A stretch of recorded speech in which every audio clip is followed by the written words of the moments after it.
If you could boil your Wikipedia entry down to a one-sentence bio, what would it be? He was.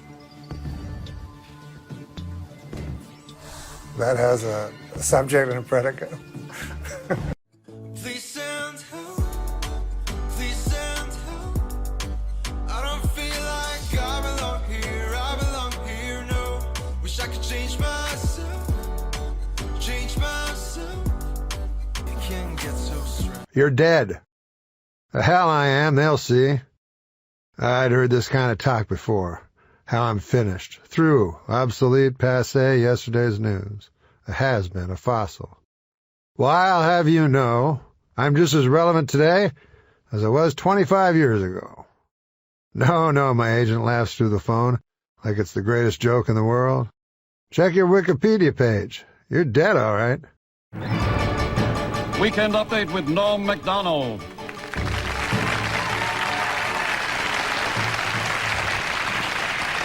Thank you. I'm Norm MacDonald, and now the fake news. All right. Norm, I got to ask you, I'm a big fan of SNL. How did you get the Weekend Update gig? Oh, that's an interesting question. I think it's for you. It's for you, yeah. How'd you get the Weekend Update gig? Oh, I got it. I auditioned for it, and then they gave it to me. What a great story. Yeah, that's great. And he said it's pretty good. Yeah.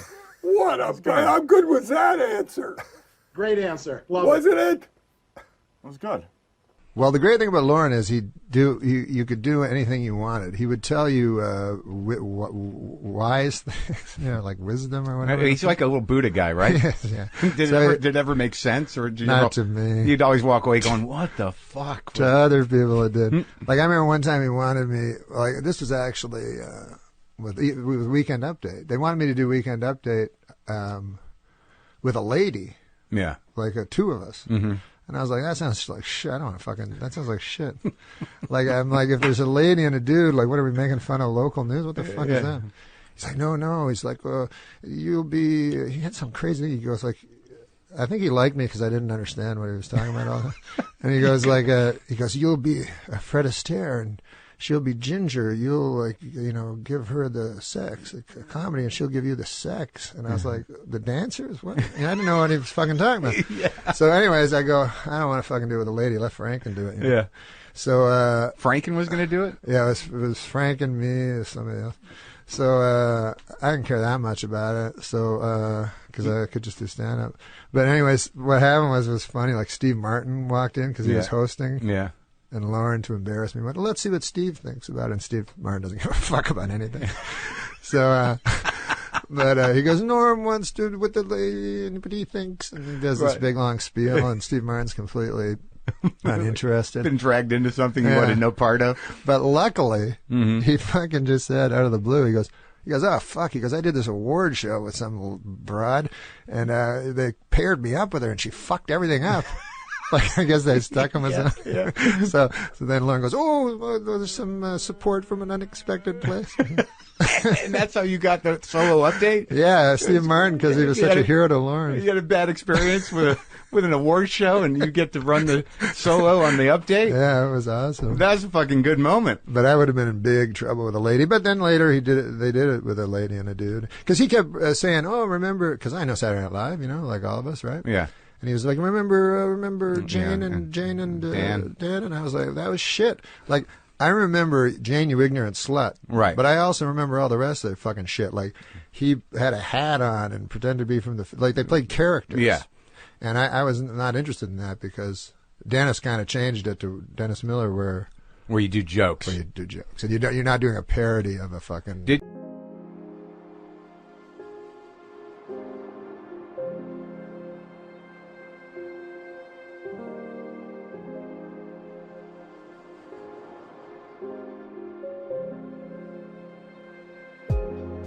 Weekend Update with NORM MACDONALD.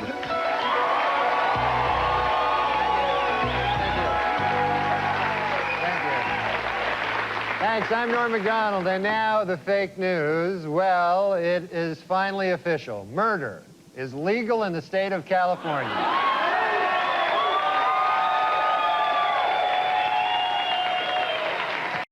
Are those your jokes that you wrote today? Yep. Okay. Been cracking them out. Okay. I am going to prove something right now. Read the jokes to me. I'm on a seafood diet. I see food, and if it's a fish, I eat it. Meta. Yeah. I hate meta. Some people keep trying to get me to do meta comedy, so there you go. I heard a joke. Yeah, there you go, Norm. You got it. That was attacked by the night monkey. All right, hold on a second. Go ahead, Norm. No, I'm terrible at telling jokes, but a guy, he gets a genie or something that gives you wishes in a lamp, right? Yes. Right? Yeah. Okay. And so he's like, oh, no, that's not it. He goes to his whole head is a giant pumpkin. That's how the joke starts. Mm-hmm. It's like a giant pumpkin, and then his friend goes, what happened? He's like, I found this genie in the lamp, and he gave me 3 wishes. And he's like, what happened? He goes, well, the first wish I wished for like $100 million, and I got it. And then for my second wish, I wished for like a beautiful lady, and I got her. And the guy's like, yeah, but what happened? He's like, the third wish, that's where I really blew it. And the guy goes, what happened? He goes, I wished for a giant pumpkin head. You guys got it. Really, put a CD out together. You know what I really hate? You know what I really hate? If you go anywhere with him, like for a couple of days, he does that on purpose. He'll tell jokes with no ending on purpose. I don't think you need one. Sometimes you can tell a joke like that. And then that happens. You don't need to have a joke. You want to read a joke? Sure. You read them so good, but do you like his meta jokes? He's a deep guy, you know. He's a young guy that's still finding themselves, so he's meta. How many Polish guys does it take to screw in a light bulb? The question cannot be answered because Polish people are so fucking stupid that no matter how many of them are available, none of them would ever be able to complete that simple task. This is a meta joke. Have you aware of these meta jokes? How many comedians does it take to screw in a light bulb? How many? 2. One to do it, and the other guy to go, how long's he been up there? I like that. On stage. Yeah, because I was going, how long? This is the post-punk comedy. Now, this might be too... He's not one of those sabotaging guys that's afraid of success. No, this is a new type of comedy that may be a little advanced for the likes of you and me. To tell you the truth. Try to take I think that's what it is. He had to do what's called anti-comedy? Anti-comedy or meta-comedy. Yeah. Anti meaning the opposite. Before we begin, I have a quick public service announcement. Would anybody, please fuck Martha Stewart? Oh, I got that one. What? I don't understand that. What? That's weird, right? Too soon. It's meta. Meta. Do you like the meta comedy? Meta world peace comedy. Yeah. Comedy I like.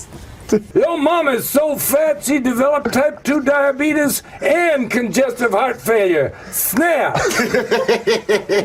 I don't get that. That so fat she did something.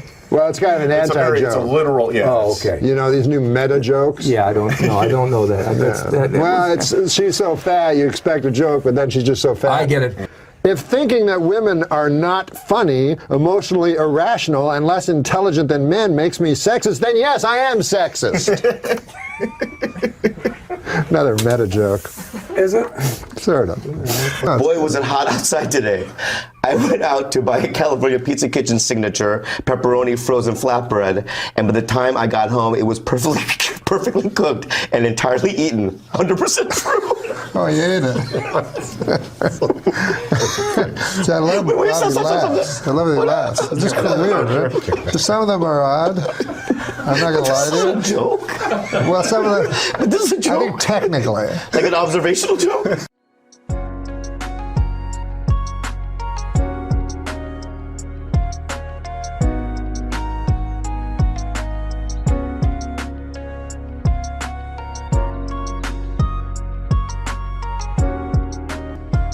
I was thinking that the new comedians, like Jim Gaffigan, what is it called when you say a joke and then refer to it? Some sort of I don't meta. know what it's called, but yeah, everybody's just. What are they doing? Explain what they do. Well, what they do is they're basically saying what Jim does is he's telling you what the audience's reaction So give to an that example. joke is. So it's like The joke. It's not the joke part isn't important. You can talk about the Care Bears, but you just say the. Okay, so he's like I like Samuel. Something the punchline. Samuel L. Jackson. Oh, I don't care for him. He's not a good actor. something like that. Sometimes beauty's distracting, too. Like Halle Berry, she is so beautiful. But whenever she's in a movie, I find it hard to follow the plot. Like when she was in Monsters Ball playing that poverty-stricken woman, the entire time I was watching the movie, I was like, well, why doesn't she just become a model? But isn't that he said he was commenting on his own act, not on Samuel Yeah, that's L. what Jackson? he's. Oh, yeah, but he's talking about the. Why does this? All right, so he'll be talking about like cheeseburgers. I love about mini muffins is you can eat fucking 12 of them. Oh, he just keeps talking about food. Why is he talking about food so much? He does that. And now this has become a kind of a standard since. Since he did it, it's like everybody. Try and be a good dad. I sat the older three down and I explained to them that the new baby does not mean I love them any less, but I will have to let one of them go. So if anyone knows of a toddler rescue, maybe we could get Sarah McLachlan to do the commercial. I don't like that joke at all. Why would he put that joke in this special? 4 kids. Bedtime is a crisis.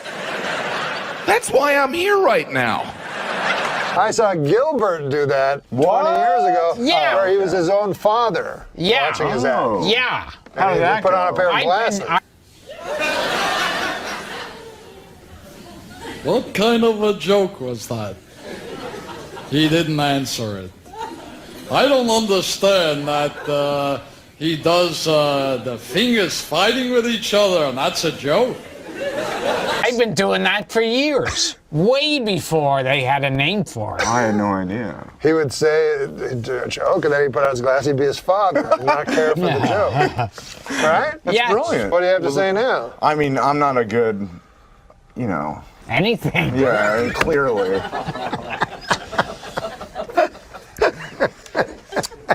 I mean, it's like... Gilbert is not looking at your slow burn that you've been trying to perfect. It's not, I mean... She is Darian O'Toole. All right. Norm MacDonald's here. He's already pissed because he doesn't have green tea. No. He's already mad. True. He's mad. I'm not mad. I'm disappointed. You're a bit of a diva. You're a bit of a diva. What did they have? Did they have green tea upstairs? No, I'm on a. Is that the secret? Is that the secret to the sucky show upstairs? I'm on a green tea. I'm on a cholesterol diet to lower my cholesterol. Okay. That's all. I'm Norm MacDonald. I want some green tea. I didn't say it that way. You did. Yes, you did. I think you're misrepresenting it. He did so. Michael, where's Mike's? No, I turned it on. I turned it on myself. Did you? Look at you. I pressed the button that said on, and now I'm on the radio. We got a whole bunch of Canadians in the studio. Yeah, it's There's a problem. It's an issue. I love your haircut. I totally. It's nice. I've never met you before in my entire life. When I walked but in, I feel like I was like, haircut. hey, stupid haircut. I know. You said it was stupid. It's good. It's very short. Yeah. I like it cute, short because then you don't have to do anything with it. You all right? You okay? I'm great. I just like having short hair because then I don't have to be like a woman, Yeah, I've been letting my hair grow, and I got to tell you, it's tough. Like, you have to put stuff in it and deal with what it, is it weird now? It's awful. Yeah, lucky Norm. Yeah. He has a cute face. All right. Norm MacDonald, 106.9 Free FM. Hi, Norm. Hi, Darren. How are you? I'm good. Sweet. What are we promoting? Because you wouldn't be here if you weren't promoting something because you don't love me. Yet. You will soon. Michael's promoting something. What is Michael promoting? Hi, everybody. This is Michael Gelbart. I'm featuring for Norm MacDonald. Oh, this is awful. Norm MacDonald's headlining. You're like... I'm just saying what we're doing. I'm just saying what we're doing. We're in San Jose at the Improv. Oh, see. And Norm said, That's hey, you want to come do this radio show? And I said, yeah. Free FM 106.9. The poor thing, though, he had to do the crappy ones first. Well, one of them I did. I know. One of them, it made me skip the next one. That's how much I hated the first one. No, I don't. I love them all. No, you didn't. You did not. You're trying to instigate. You did not. I am instigating because you said it out loud. You're like, oh, good Lord. No, I liked Alice. it. The nice girl. She's awful. She asked me out. She's terrible. She gave me her card. No, she didn't do anything. She's a lovely. She's awful. No, there was a couple of things. She said she didn't like my hair, and she said she didn't like my clothing. I love on the air. Really? That hurt a little, but not that much. And then she made me sing a karaoke song, you know? Yeah, well, that's what they do. We're on the air right now. It's Friday. It's crazy. It's but I liked zany, her. funny and Friday. I like the guy with the tattoos. I thought he was a great guy. No, I like them all, but the one guy was my favorite. He laughed at everything I said. The guy who doesn't have a name, who laughs at everything. But he's still a good guy, you know? We love him. So we're doing these shows. And Someday we'll name him. Norm invited me to come, and I think this interview's going really well. Like Norm's reading. I'm reading the breaking news. Norm's just grateful I'm picking up the slack. He's like, as long as other people are.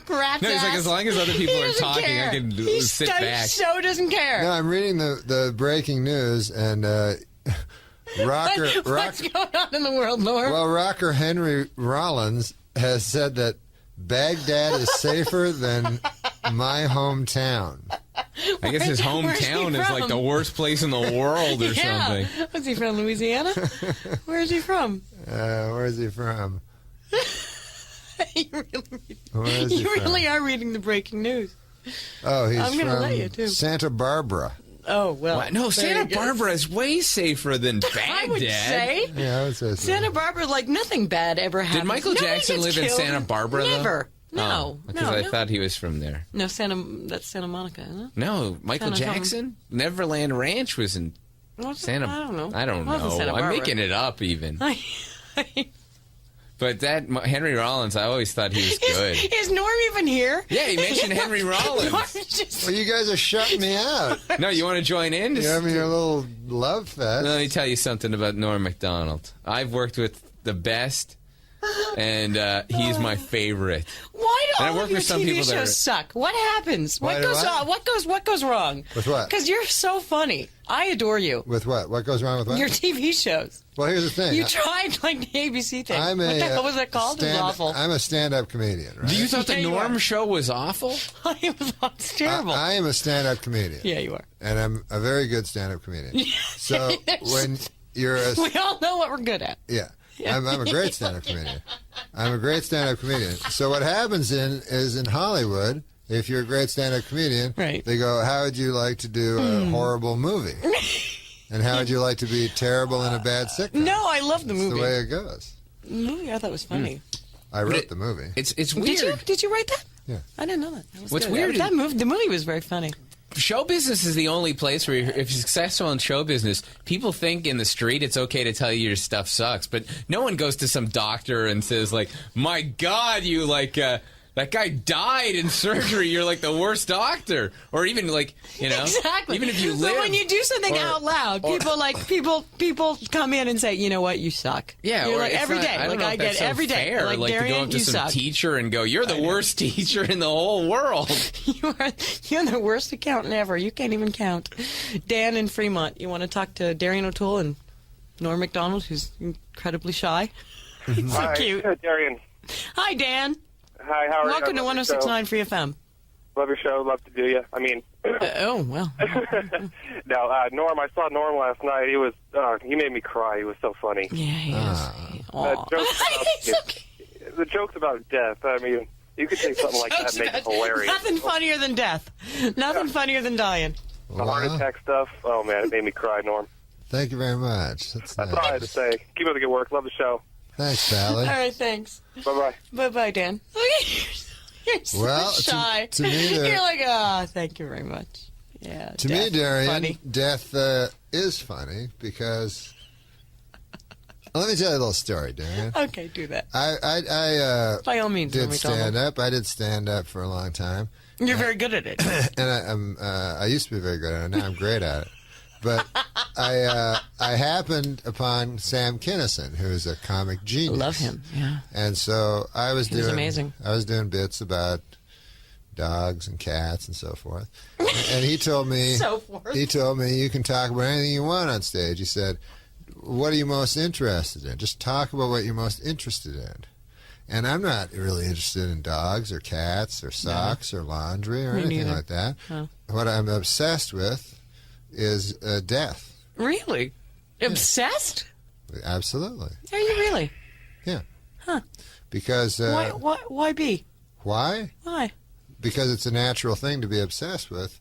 Because no, Norm, it's not. Oh, yes, it is. No, people Norm. No, it's not. People live in a denial of death. People live. I have faced death. People live. I've been dead. Did you know that? No, I didn't. Yeah, I was. What happened? I was dead. I was dead. No, I died. You weren't literally dead. Seriously, I died. I died on the table. Well, that for like 36 seconds, whatever it was. Well, but you weren't dead. I was. Really? I came back. Seriously. No, for real. No, seriously. I was dead. Wow. I know. See? Look at him. But since then... See, look, now Norm MacDonald cares. Yeah. Now he gives a rat's ass. Wait. A minute ago, he's like another stupid radio show. Isn't that an interesting, don't you find that a very interesting part of your life?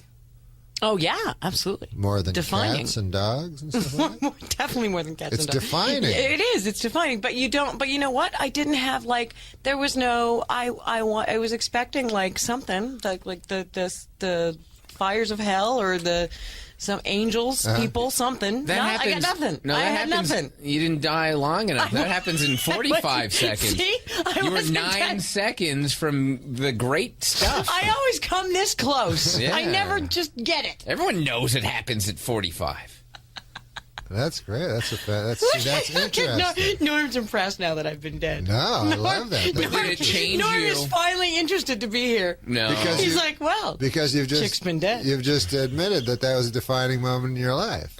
No, but afterwards, did it change you at all? You, too, are very interested in death. I am. Yeah. Yeah, we all are. We all are. We really are. It hinders us. You have to. He's scary. You're scary. You have to. No, you're looking at me like you're a freaking zombie. Because he's the undead. Scary.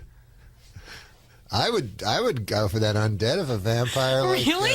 Yeah. Would you? If you had a choice? If there was a vampire? Yeah. Yeah, I'd take the deal. You would do it? Yeah, instead of dying. You really would? Absolutely, in a second. Because it's the only thing I don't want to do. You know what's crazy? He's not kidding. No, but here's There's something wrong with this guy. If you're going to become a vampire, but you know you're close to death, you're like 95, then you become the vampire. Right. But you don't want to do it at like 30-something. No, because that's... You got to deal with their whole... Let me tell you this. Everyone wants to live forever. Everyone. Yeah, but... Would you agree with that? I would agree with that. Yeah. No one wants to die. No one wants to. Nobody wants to die. We don't want to die. Yeah, Dying sucks. It's not fun. Right. No. And so no fun. And so, by precedent, we think we are going to die, and so then Norm MacDonald says on 106.9 Free FM, dying sucks. Yeah. It's revolutionary. And it's always there. It's always in the back of your head. And it stops us from doing things we want to do. There's like that fear. He's not kidding. There's something wrong with this dude. No, there's nothing wrong creeps. with... I honestly don't think there's anything wrong with him. People are obsessed with death, and he's just one of those people. All right. Ben wants to talk to you. Ben in Livermore. You're on the air with Darian, 106.9 Free FM, and Norm MacDonald, who's creepy. Hello? He's just creepy. New songs on the radio sounding fake. Prince and Genesis were better anyway.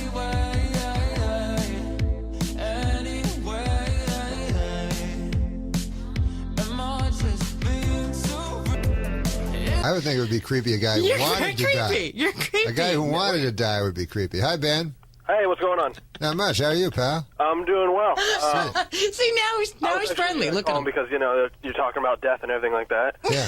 And I think it's kind of ironic, but awesome at the same time that you play death on the Family Guy. Oh yeah, I did. Oh yeah, death. you did. Right. You did. That's right. You played the Grim Reaper. That was very love funny. Every time an episode comes on where you're on playing death, I'll TiVo it and watch it over and over. That's nice. And any of the films you've been in, they don't suck.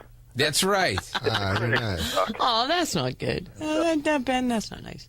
What? No, she said they don't suck. Yeah, you're the one who says he's suck. horrible. No, You're the one that said that. You're the one that said they suck. No, you said his TV series 3 years. It was on the air for 3 years. Was terrible. No, it wasn't awful. It was just she hangs up on Ben. That's a terrible thing to say. Yeah, how dare you? We have a point to make about him being awful, and you're ruining it. Oh my God. And weird and creepy. And you never even mentioned my name. You just keep saying we're here with Norm MacDonald. And you don't even know my name. Michael. Yeah, all right. Michael what? I don't know. I have no idea. Michael Gelbart. Well, you said it with hatred. I just... You didn't say it like you love him. Yeah, you hate me too? Oh, my work sucks also? You said it with total disdain. Yeah. I don't love Michael him. Galbert. I don't love him. I love myself. All right, we're going to take a little break. All right. Norm MacDonald, who I do love. Still not mentioning me. I'm still loving Michael. I don't know who the hell he is, but I love him. I don't know who you are. I explained. I'm the one who set up the explanation as to why we're even in town. You're the guy who's bitter they had to be upstairs. That's all I know. I love you for that. I love you for that. Yeah. Yeah, we had to do the crappy show to come to Darien. 10:35 Henry Rollins nuts. was on an airplane. Henry Rollins. Reading By a the book- way, Henry reading a Rollins was book born in called- Washington, D.C. He By was the way. reading a book called Jihad, The Rise of Militant Islam. Are you still on the air? Yeah, we're And he still thought it was there. strange that they questioned him afterwards. I loved the first radio show, by the way. I thought it was great. I don't know why you keep... You did not. Yes, I did. I No, love you that did girl. not. I'm marrying her. You hated her. Yeah, you want me to hate You her. wanted her You dead. hate her. I do. Total. You admit that? Totally. Do you guys She's fight? awful. Oh, good. Told her she came down here. I want her dead. You guys will work it out. No, we won't. And by the way, it's out. Is that Bush live? Oot? It's totally live. We're still, yes, guys, we're still in the air. All right, Norm MacDonald and Michael. We're on the somebody. air. Yeah, Johnson. totally. Michael Johnson. Michael 106.9 Free FM. All right, Norm MacDonald is in the studio with me and with Michael somebody. Michael O'Toole. Huh? Here we go. It's your last name. Norm's like, I don't know. Norm's like, I got nothing. Norm and I were discussing Marmaduke. We were arguing about Marmaduke. That's how ridiculous it's Yeah, gotten of in that here. whole We were conversation. having- That's what you come back. The worst- He wanted green tea. He came in here looking for. He's like, can we get you some water? No, I want green tea. I got nothing. And then we're discussing Marmaduke. It's for my cholesterol. Low cholesterol diet. Yeah. Now, Marmaduke, that hound would get in some fixes. Yeah, he was giant. He was a big dog. That was the big joke in Marmaduke, was that he was so big, right? Yeah. It was awesome. But he was dwarfed by, the people in the house. No, he's dwarfed by the big red dog that came out later that took the concept to a whole other level. Clifford, but it's skewed exactly. younger. Yeah. And then there was Beethoven, and all hell broke loose. Yeah, Beethoven. I'm with Man, I can't believe the Marmaduke people didn't sue over the Beethoven movies. Beethoven, apparently in the third movie, was blind or deaf. I couldn't remember. That was the plot. He goes Blind or deaf? No, that was the plot of the third One or the movie. other. That Beethoven goes blind. No, because the real Beethoven wasn't deaf. I was trying to make some. No, he had to play blind. Norm was going for some subtext there. Yeah. You missed it, Michael. No, I didn't, yeah. You totally missed it. He was Yeah, trying to be smart. I'm sure I'll there. be okay, though. Oh my God! So you're what should we ridiculous. talk about? We should talk about where you're playing, because I should probably plug where the hell you are. San Poor Jose baby. He's Improv. like, do I have to do another We're playing awful radio show? We're playing the San Jose Improv this weekend. Oh, that's a good club, actually. Yeah, it's a great club. It is. 408-280-7475. Improv.com. Not that difficult. We have a person who wants to talk to you. Jenny in Union City wants to talk to cool. Norm MacDonald. Union City. New Jersey? She's on, probably. Somewhere near there. Yeah. Jenny? Maybe. Hi, Jenny. Hi, good morning, guys. Good morning. Hey, I wanted to tell you, Norm, you are just the most laid-back, hilarious guy. You are just really gifted with humor. I mean, keep it going till you're at least in your 90s, huh? Oh, that's sweet, man. That's Hey, very nice. about this whole, dying thing, it's not like I'm, at a bridge about to jump and you're my last call or anything. Oh, But good I don't Lord. think it's such a bad idea, to, go to the great beyond. I mean, it's got... He's obsessed, though. He said he's obsessed. Wait a minute. Going to the great beyond, that's not dying. That's just living. Well, I haven't got that part, so, it wouldn't scare me at all. I mean, I would pretty much welcome... Well, it's not scaring you because you're not going to die. You're going to just go somewhere else. Well, yeah, but I think it's going to be peaceful, and it's not going to be... Whoa. Right, but Jenny... He didn't drop her. Jenny, you're not going to be dead. Okay. What the heck am I going to be then? You're going to be alive somewhere else. Yeah, I mean... I'm not afraid of that. The concept of heaven or hell is that you are still alive there. Like, you're still... Yeah. Jenny's still, like... Jenny's... Still Jenny. Yeah. Instead of just asleep forever. Yeah. What if you feel like you've kind of been living in hell here. So heaven looks pretty good. Well, but you're still alive, and of course, if Yeah, I'm just saying that, to be afraid of it or anything is crazy. It's someplace. I'm not afraid of going to heaven. I'm afraid of dying, and I'm afraid of What dirt. are you afraid of? I'm afraid of being smothered in dirt. Yeah, me too, actually. I'm all You're about not cremation. aware of that. You're long gone past that. It's you. You're already up above watching your own funeral, probably. Probably. Yeah, probably. Why not? Why wouldn't you get a view of that? See all the people that cared about you and hear all the great things. Well, no, but if I was certain that was the case, I wouldn't be afraid because I wouldn't be dying. It's the uncertainty of it. Well, I think they need you up there at some point, to keep everybody laughing. I really do. Yeah, there's great comics up in heaven. They don't need Norm. They got Pryor. I got Lenny Bruce. We got people. I love the Who needs idea him? of heaven. Who needs him? I love clouds. I'd like to learn the harp. I love all that stuff. I don't know which way he went, but I'm hoping he went up because he was my, Who's this? Sam Kinison. I love Sam. I love Kinison. Sam. He was great. Yeah, he was a wild one. You know what? He was a nice guy too, though. Elevator he went on, but hopefully he was a nice guy though. He was a very sweet a fun man. person. Yeah. Yeah, he was a very sweet man. He was a good guy. And Thank you very much. Jenny, you're still there? No, she dropped. Well, if you're still listening, Jenny, the last thing that Sam did was speak to his Savior before he went. So is that true? Yeah. Are you making that up? No, I'm not making it up. Because you're a little bit crazy. Because he survived the car accident. And Norm MacDonald, you're crazy. He was alive for 5 minutes. And is it true that you were in Canada? You were somewhere in Canada God. and you were like high on pot and they stopped you? Is that true? They stopped me doing what? They stopped you and you went, sorry, I'm high. They stopped me. What do You mean were they like stopped waiting for a bus? Is that true? No? Why would they stop me if I was waiting for a where's bus? the story? Isn't the story? Chad knows the story. My producer knows the story. You were somewhere in Canada.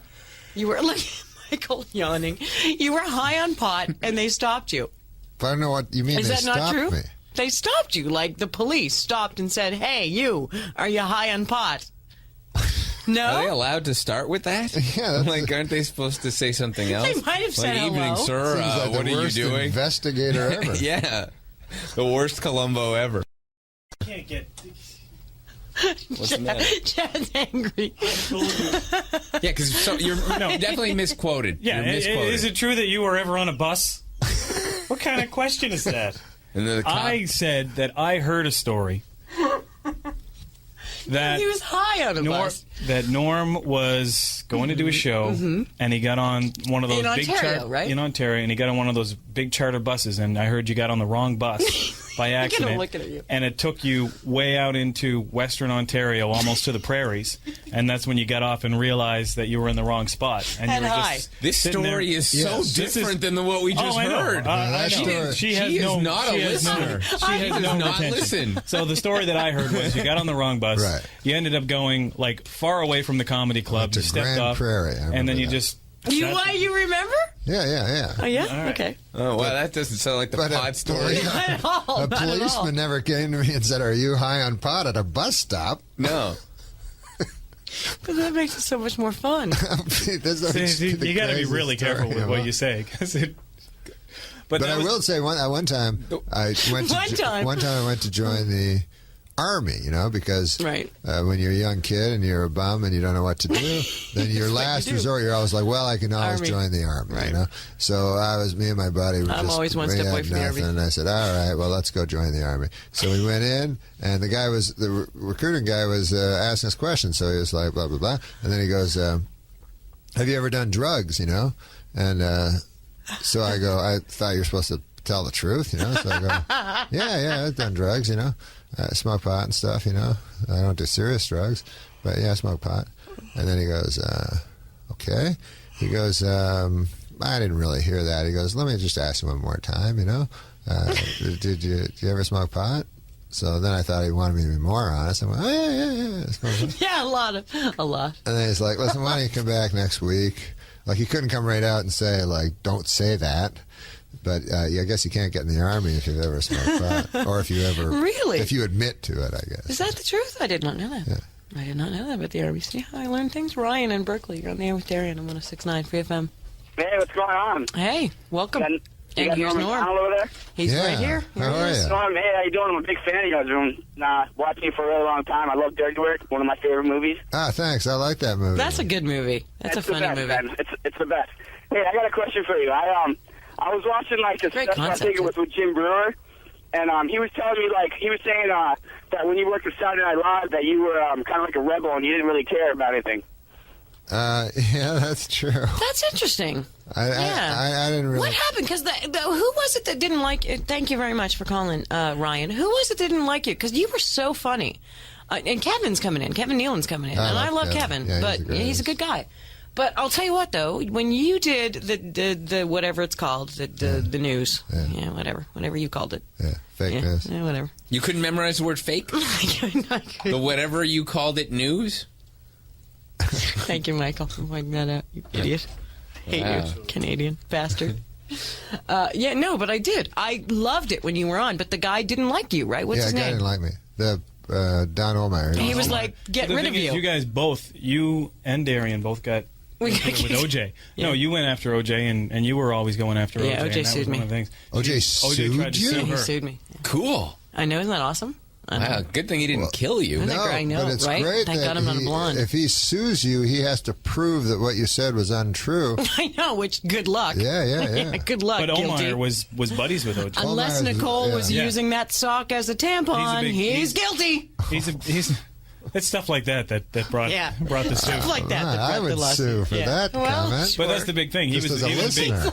Omar was a big sports nut, and Norm would I'd go sue on. just Norm would 'cause go you on and rip suck. on OJ all the time. Like you ripped on him, and she ripped on him all the time down here in the Bay. And he got word of was, it. Yeah, he got word of it and said oh, they were yeah. going to sue. I was all over him. Wow, he sued you. That's cool. That's a I know, great it's story. it's a nice thing. Do you have the letter? Did you frame it? I would have Oh, yeah, framed of course, that. Of course. Please. What? Do I not seem like a narcissist to you? Have you missed something? The part where you didn't listen to the guy's bus story and you made Norm a drug user because he got on the wrong bus. All I heard was Norm, That was the bus, moment I pot. knew. That's all I heard. I didn't. Norm bus pot. I didn't Because even is it true memorize you were the at a story. bus stop? Yeah. And a policeman said, "Are you on pot?" Yeah. How could that possibly be a story that ever happened to anyone? It couldn't. It couldn't happen. And it didn't. The guy hated that moment so much he stormed in. Like some guy, he came in to correct it. He was... All right, shut up, people. All right. By people, Alex. she means me. Yeah, totally. Alex in Santa Rosa. You're on there with Darian on 106.9 Free FM. And Norm. And Michael. Hey, how you doing, Norm? Yeah, I'm good. a big fan. Nobody cares about me. Or me. No, they But don't it's- care no, about us. Norm's a It's all special about guest. Norm. It's all Hi, about Norm. Alex. Hey, I was a big fan from your SNL days. I've got a quick question for you. Sure, pal. Did any celebrities that you ever impersonated ever kind of comment on it? Like, what did Burt Reynolds ever think of your Burt Reynolds impression? Oh, that was excellent, too. Well, when I That did was good. impressions of Thank guys, you. Good like question. I could only do impressions of. Why do you cut them off all the time? Maybe we could have a dialogue. Just clicks out like Larry King. Okay, so now I have to answer a question that. Yeah, the guy's not there to Not even add there. something. We can have a I'll little I could do the guy's voice. Yeah, go on. Yeah, tell me more, man. No, when I did the impressions of the guys, I'd always do impressions of guys like I liked because guys I liked, I've watched. Like I watched Burt Reynolds ever since I was a kid when he was on the Carson show, and David Letterman was like my favorite Did you guy like ever. Carson? Because I hate Carson. You hated Johnny Carson? I really didn't like Johnny Carson. Well, David Letterman. I love Letterman. David Letterman was the guy that To me, like, I that's the loved. guy. He was my Me too. generation's guy. Me too. But I think we're the same. How old are you? so I'm 42. Oh, you're old. So I did impressions. I know I'm old. So I did impressions. No, you're not. Listen, I've seen more sunsets than I'm about to see, and I understand that. But and Mr. Obsessed with I'm Death. well with that. He's 42. He's obsessed with death. But Crazy. So to answer the question, From the guy that you kicked off the radio. that I did impressions of guys. I always did impressions of guys I really liked because I listened to them so often that I tried to be like them and stuff, and I could do impressions. So I always liked them. So Burt Reynolds was really funny. He was going to come on the show because I wrote this sketch, Celebrity Jeopardy, just so I could do my Burt Reynolds. Oh, that was good. And then Burt Reynolds wanted to come on the show, and punch me in the face and beat me up, and then take over, and then he'd be an idiot too. And I thought that was really cool of him to do. That's nice. I like that. Right. Did it happen? Elmer from Santa Clara. Yeah. Hello. Hello? You're on the air with Darian and Norm MacDonald. Who is it? 695. Norm Elmer. MacDonald. Elmer. Hey, Elmer, what's up? Nothing much. I'm going to go see you tomorrow. Oh, cool. Good. Yeah. Yeah, he's playing at the Improv, at San Jose Improv. Thank you. Yeah, okay. He's like, he knows he's coming. There's a click. Thank you. Yeah. Dirty Work number 2? Are you going to make it? I'd love to make Dirty Work number 2. With Artie. Yeah, I'd love to Artie. do that. Artie and I have been talking about Artie's it. a good guy. Yeah, Artie's a great guy. It's got like a little following, like, Office Space. Yeah, it's got. I would say that it's got that same kind of cult thing. Yeah, a lot of people like it. Office Space is a great movie. And, but so is Dirty Work. Yeah, I think that Dirty Work 2 would be a great idea. Yeah, man. See now, he's look at how nervous he is. I'm keeping this person on just because it's annoying you. And no, it's not annoying me. I like talking to She Elmer. wanted to call to annoy Darian because I don't like her. Oh, yeah. You don't like me? What, Elmer? Listen to yourself. No, Keep I can't. going, Elmer. Never. Elmer's hilarious. You know, I mean, come on. Elmer, why are you listening if you hate me? Well, I'm only listening because of Norm, and yesterday because of Patrice, so... Oh, fair enough. Okay. Yeah, it depends on the guest you have. That's fair. Like Joe Rogan, when you put them on... Joe Rogan, oh yeah. Joe Rogan's a good buddy of mine. Yeah, he was here for 3 hours. Yeah. Yeah, that was pretty cool of you. See? So I got something, right? You don't have to hate me. You don't be hating. I don't hate you, I just don't like your show. All right, well, that's fair. It's a big difference. Yeah, that's you got a good point. Elmer makes a good point. Wait, you don't hate her, but you hate her show, but you like all the guests. What part of the show do you not like? Yeah. When she talks. When I talk. So you don't like her? Yeah, when she throws. You really did did you intensely dislike me, or just a little bit? Do I make you mad? No. It's like, how does she get on the radio? Why does that woman have a show? Yeah. She's so annoying. Yeah. She never shuts up. Yeah, I'm just... That voice. She has a sexy voice. Very sexy voice. In Dirty Work 2, Norm kills Darian. Like he... Oh, come on. Don't lie. Please do it. Dirty Work 3. No murder. Just...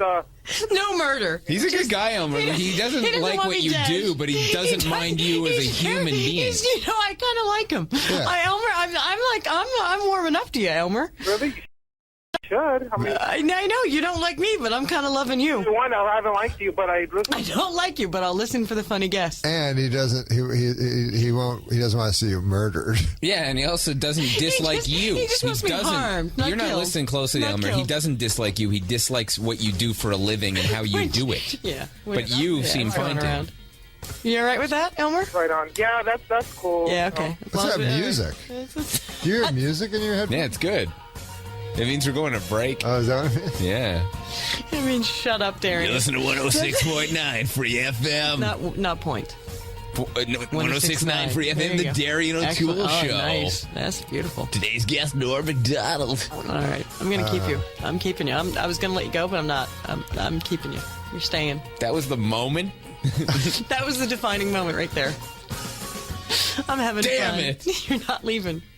Nope, they're staying for one more segment. hungry. I don't care. Yeah. No. What's that? Chad's giving me the no. Chad's giving me the no. What's the no? Why they don't like I've it? got another. Well, I don't care. They can cross, can't they? We don't. What do have you mean no? This hasn't even What, Kevin going Nealon's that going to well. kick out? What, Kevin Nealon and Norm MacDonald are going to take it on? Are they going to go down? They're going to throw it? No, Nealon likes being. Nealon, he's like, Nealon likes me. No, I'm saying Nealon come in and talk with us. See, I'm saying too. I'll be even quieter. I would like you to stay. That would be I'd love nice. to. Would you like to stay? Sure, I'd love to. Excellent. Okay, Norm MacDonald, more of him. I left them in here alone. Apparently I let them wander. I don't know what I did. I don't know. If I offended them, I don't know. They're gone.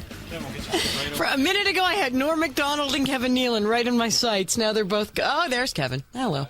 There you go. Hello, Kevin. My God, you're all so tall. Y'all look so short on SNL. I have a height range of 5'8" to 6'4". You what? All right, we have to discuss this. We were listening to this the other day. We thought you were in the building.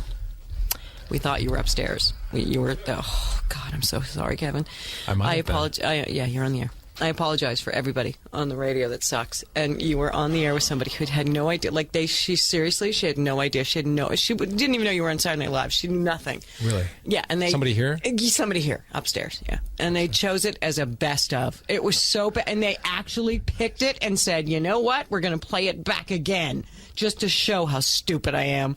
And she played it again. And I thought you were in the building. So we went upstairs to try to find you, but they were off. I was nowhere to be found. No, so I'm very happy to have you here.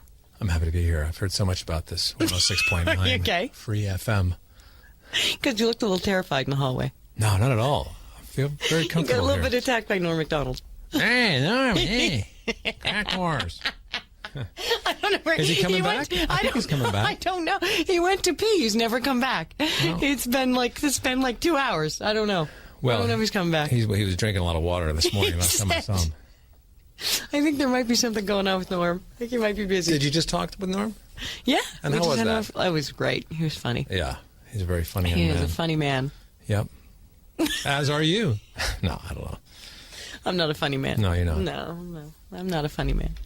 We'll give Norm another 30 minutes. You think? Yeah. Have you worked with him in the past? Because I don't even know. I don't even pay attention. Yeah, I was with him on Saturday Night Live for a couple of years. Were you guys Yeah. did you cross over? Mm-hmm. Because we were talking about the news desk, the fake news, which he made fun of me. The fake news. Actually, that is not fake news, by the way. It is. It is. No. Yeah, it sure is. No, it's real news. See, I told you Norm would come back. Norm and Mike. Norm's back, but he's been injured. Yeah. Are you talking about the fake news? We're talking about the fake news. Here's an interesting thing. Here's an interesting thing. Norm MacDonald, everybody, is back in the building. That I don't know if Kevin Nealon's like, I don't know why I'm Kevin will remember or not, but they use the term fake news now like it's a term, you know. They'll say like it's okay. Like Jon Stewart does the fake news or anything. But it actually I love Jon Stewart. originated when Kevin was the host of Weekend Update. And I don't know if you remember Weekend this, Update. Kevin. That's what I was trying to see. That's what But I was I trying to came think on as the homophobic. Do you remember that? Kevin looks terrified. I came on as. Kevin does not look happy. Kevin, are you not happy? I came on this as is my very okay? casual, relaxed look. All right. You know, and people would come on to you know how the Weekend Update works. Yeah. And Kevin would bring Kevin would bring people on, you know, and so I was the homophobic. Guy. Yeah. There you go. And so correspondent. The homophobic correspondent. So I kept going like, anyways, I was talking about the media, you know, the media is, who's watching the media? You know, the media is supposed to be the watchdog, but who's watching the media? I mean, we all know who's watching my crotch, this character over here, to Kevin, you know. And then at one point I said to Kevin, why don't you just, go on, you just do your fake news. And I just said it like it's an ad lib. Yeah. You know? Wow. And there you have it. That's where it's and that's where it happened. There you go. And we have fake news Janet in started. Daly City. Janet in Daly City, you're on the air with 106.9 Free FM. Hey. Hi, Janet. But I also think Kevin was the best guy, other than Chevy, to ever do the news. I agree. I agree I with thought that. Norm was the best. I liked you both. Because I Kevin really did it most as a newscaster. You both cracked. Okay. And there's he flashes did it going off the here. hardest way because he did it without any savers or anything. Yeah. No, that's true. That's really And true. that's the hardest way to do it. No tricks. Do you know And what I I mean, needed Kevin? a lot of savers. That's right. I do remember that. He needed some. No, you yeah. didn't use them. I like the way Chevy did it, so I did it that way. Yeah, Chevy was the best. He was. But Kevin was He the was the second original. best. All right. Hello, Janet. Yeah, Norm, I have a question for you. Yeah, go ahead. Whatever. Remember when you were Death on Family Guy? Oh, I love that. Yeah, I Grim remember Reaper. that. Grim Reaper. He was the Grim Reaper. Is the Well, question he was actually Death. I was Death deaf. was actually his name. Exactly. I was deaf. Stewie's a big fan. Nice to meet you. Why you didn't stick with it? Why I didn't stick with Why it? didn't you stick with Death? Well, What because happened? What went wrong with Death? I did the first one, and then they asked me to do the second one, and I said, I can't. I'm doing stand-up. I had a stand-up gig, Oh, okay. so I couldn't do it. All right. Here we go. Good story. Good story. That is a good story.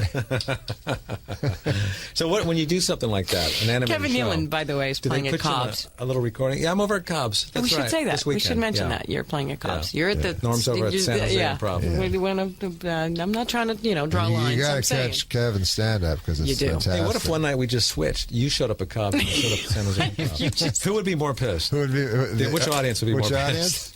Who would be more angry? I think probably Norm's audience would be more angry. I don't know. It's a toss-up. So when you do Family Guy, is there actually a set there, or do you go into a recording studio? No, you just go into a recording studio. And Did you meet Seth, though? Did you meet Seth? Yeah, I met Seth. I love You're like him. obsessed with him. I'm totally obsessed with him. I'm stalking Seth MacFarlane. He is sexy. Do you actually leave town to stalk him? Because if not, Yeah, it's like the worst I was like, stalking ever. no, when I did my audition for this show, I was at KLSX down at our sister station in LA, and I was like next door to Fuzzy Door, and I was like in the lobby. I was ridiculous. Have you ever been over to Cobb's? Oh, of course. I go to Cobb's a good all the club, time. isn't it? I love Cobb's. It's excellent. Here, Seats Kevin about Nealon's playing there. 400. Yeah. No, I'll be there tonight. I think there's like 2 shows tonight, 2 on Saturday and 1 on Sunday. But it's a good club. It's a good club. San Jose Improv's a good club. Seth might show up. There you go. Something funny might happen. Yeah. Yeah.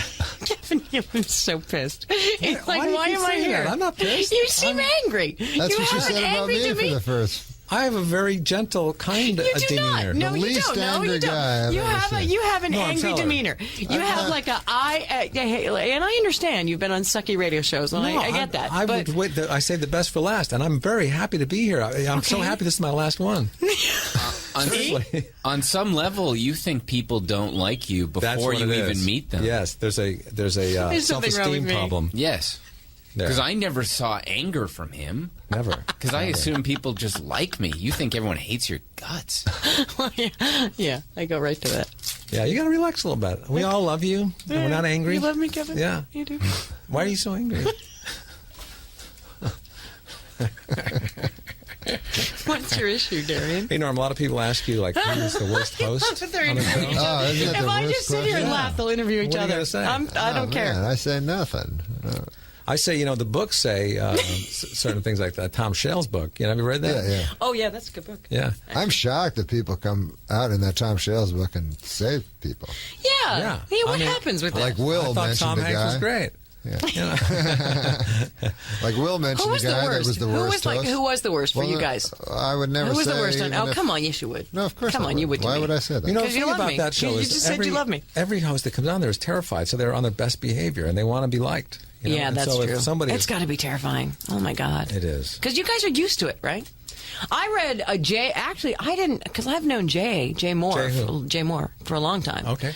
And I read his book. No, yeah, I know exactly who. But I've known him for a long time, and I had no idea that he was so terrified when he was on SNL. But he was. It was the worst time of his life. Oh yeah, he wrote his book. Right? Yeah, It was the he worst was like 5 minutes of his life.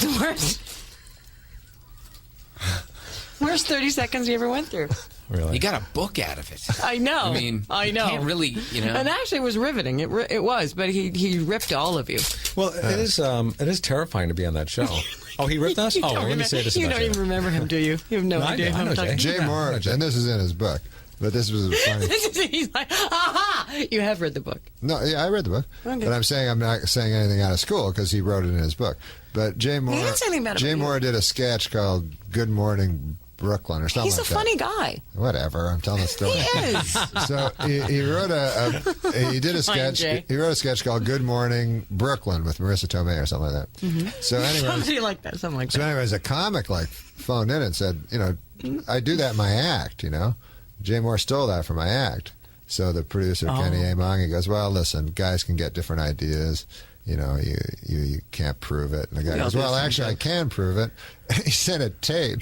Oh, no. And it was I saw the tape. It was the most hilarious tape. It's the stand-up comic doing the bit. And Jay Moore is in the front row laughing. No, really? No way. Yeah. Not the front row. So Saturday Night Live. Something like that. Yeah. The second Really? row. I can't imagine comics just Something sitting less in the front row. embarrassing. So Saturday Night Live had to pay this guy. It's in the book, so. I didn't know that was in the book. Did he That's ever good. admit to taking it, or? Yeah, it's in the book. It's in his book. I don't remember that. He had to admit at that point. I don't like to read those SNL books. Every time you turn the page, you think something bad's It's going to be always said women about hate, you. and it's Yeah, always yeah. like they say they hate women, but I mean Tina Fey is on there all the time. They don't She's like hate the They don't hate no. It's so Lauren Michaels loves women. No, every Valentine's Day he sends like a rose to every woman. Remember that? Yes, Norm? he did. Each Did he woman really? on the cast would get a nice long stem Is that rose. true? Yeah. That's the guys nice. would get crap. Who were the women on the show when you were guys? Who the hell knows who they were? Yeah. Well, Who? Kevin had Who now? very talented women I during don't his remember. time. They're all Jan you're all Hooks, blended together. Nora Dunn, Oh, I Victoria love her, Jackson. yeah. I was actually dating Jan Hooks at the time. The first Were year you I was on. really? Yeah. I didn't know that. So he probably had. They're probably the most talented women. You and Jen Hooks were getting to know. This is interesting. You and Jen I didn't Hooks say were we're getting it on. I said we're dating. Oh, yeah. All right. So you're getting nothing. Yeah. Kevin Nealon actually had a chance to date Jennifer Aniston at one. Did you really? It was just like 3 months. I didn't know that. Yeah, we did a short film together. What film? I don't remember. What are you talking about? No, It wasn't Leprechaun. I'm saying, Please not be remember you Leprechaun. lived in New York and she was a hostess? Yeah, I never dated her. What happened was, when I first got on the show, there was this restaurant around the corner around my house, Right. and there was this really cute hostess in there. It was just a little hamburger place, and I would go in there, and the food wasn't really that great, but I just loved seeing her and looking at her. Is Jennifer Aniston? This is in '86 or '87. Wow. And then she left. I didn't see her for a long time, and then I run into Jennifer Aniston, 10 years later. And she goes, "You used to come into the restaurant I was hostess at a lot." No This is way! before she got into show business. And I said, "Really? Which one?" And she goes, and she named the restaurant. I thought, wow. See that? That's good. See, Good you're a story. powerful man. Good story. So you could have asked her out. I you know? could have. He was on He TV. could have. You didn't. One time I was on the show and Jewel was on the show. Nice. Oh, with her crazy teeth? Yeah, but Yeah. I That's what everyone knows I her love for. Her. Yeah, I I love know, her the jacked crazy up teeth. teeth. No, you really? You Yeah, like the because, jacked up because teeth? I find it cute and she's just my perfect type of girl. I really like Yeah, Jewel. she's hot. So I go to the I'm at the show, right? And I'm like, oh man, I'm going to meet Jewel. So she comes out, running out. She goes, Norm. Oh. She goes, she hugs me. She goes, I have the biggest crush on you, right? And so I'm in shock, you know. And she's like, "Are you going to go to the after party?" So then I'm playing it cool. I'm like, "Yeah, maybe," you know. But, in reality, you're the first one there every week. so for the whole show, I'm just playing it cool and everything. And she's like, "You're gonna come, right?" Yeah, I'll probably be there. You know? So, but meanwhile, I'm like, I can't wait for the show to be over, and go there, and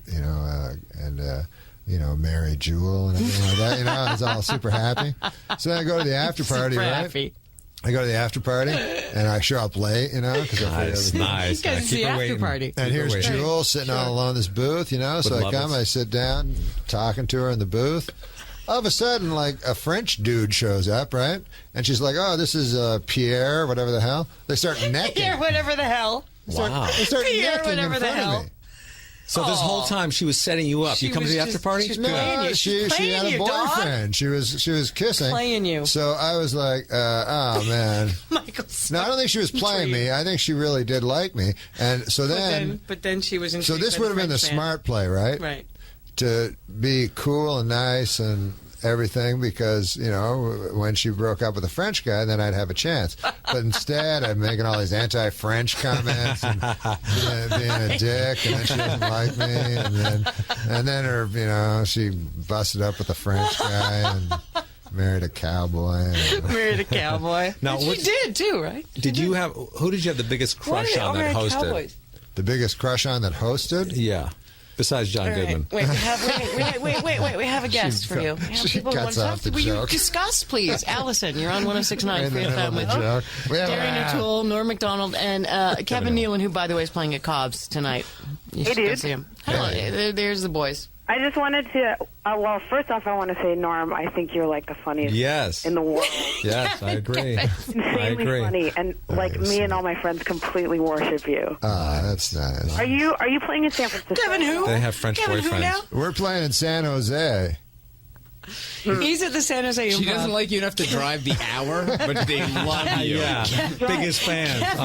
Kevin Nealon is tonight at Cobb's. Just half the show. When are the shows? I do a good Norm You could MacDonald do impression both. at You know, you Cobb's could do in an San early Francisco. show with Norm and a late show with Kevin. You could do that. Oh, Kevin, where are you playing? Right here at Cobb's in San Francisco. There you go. Right in Columbus. Yeah, we just lost. Still nothing. We just lost tickets there. Still nothing. 5 minutes too far to drive. Yeah. Anything in my family room? Yeah. What's that? Nothing. Doesn't matter anymore. Darian's just lost control of the show completely. Totally. But I just giggle. but That's all I I'll do. do San Francisco at some point. Oh, Eduardo, San Rafael. Hello, Eduardo. She cuts everyone off. Hey, Norm, how you guys doing? Good. How are you guys? How are you, Eduardo? I don't cut everyone off. At some point, they have to go. Morning. I'm totally on GERP. I'm hammered. You're what? But I'm on GERP. What's GERP? Like drinking Cisco and Carlo Rossi. Oh, yeah, sure. Okay, yeah. What does that mean? It's like What is it? Thunderbird. I want to come see you guys tonight. What time are you guys going on? What time? together. Cobb's. I'm on. Kevin Nealon's on at Cobb's probably about 9 o'clock. Cobb's 9 o'clock. Okay, is that East Coast time? Wait. That's Gerb time. It's always GURP time, my friend. I'm looking at my Gucci right now. Are you Canadian? I gotta say, I'm gonna go see Gilbert Godfrey and. Oh, he's coming in too World. next week. He's coming in next week. Next week? He is. He really is. Let's live in the moment. Why are you laughing? Why are you laughing at that? That's funny. He's a good guy. No, he is. I like Gilbert. I like those guys. I like Ernest P. Worrell a lot. What? I don't know who that is. Oh, you're talking about from Andy Griffith Show? No. Ernest goes to camp. But he's dead. He's you can't dead. see Isn't him that guy anywhere. dead? Vern? Vern, he's dead. No, he's movie? dead. He's dead. He's dead. What'd you say? You cut him off because Ernest is dead? Never listened So to who did you have a crush on?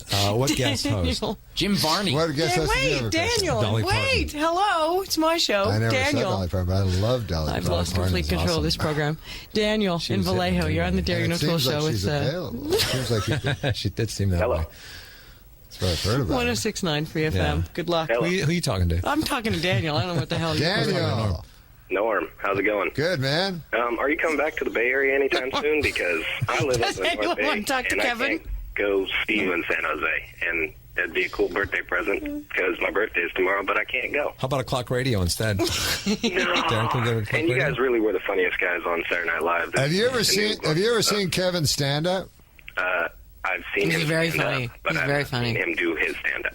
His stand up very is funny. unbelievably good. It is. It's true. That's true. Oh, yeah. Norm, did you lose any big money?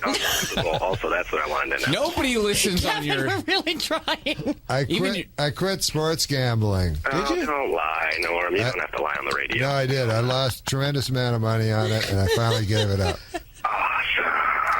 I play poker, though. Oh, I love poker. No? You coming back to the Bay Area anytime soon and not playing San Jose?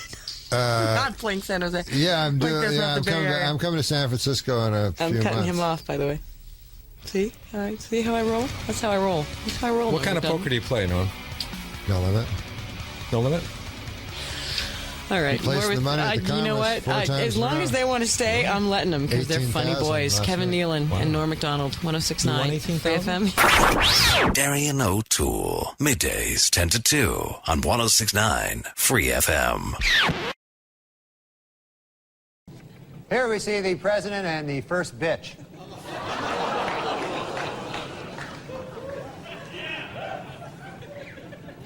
Hey, slow down, you bitch. Let me catch up.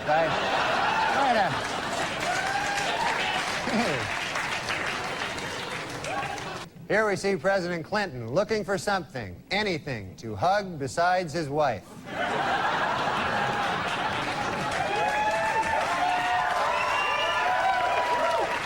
This week in South Africa, Winnie Mandela was removed from the new government by her husband, President Nelson Mandela.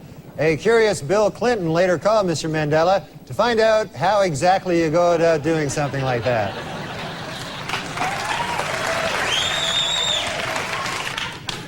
Gosh, Hillary looks pretty in this photo here, doesn't she? Never realized she was such a looker till I see her here in this picture. A frightening moment this week for First Lady Hillary Clinton. Her plane, en route to the former Soviet Union, was forced to make an emergency landing when it was discovered that a frayed wire in the engine was causing serious malfunctions.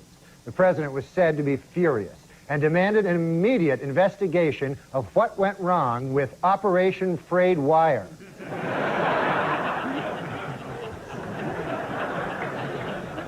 First Lady Hillary Clinton has been out of the country this week visiting the remote region of Siberia. Said the president, quote, when the cat's away, the mice... Oh, who am I kidding? The mouse screws plenty of women even when the cat's right here.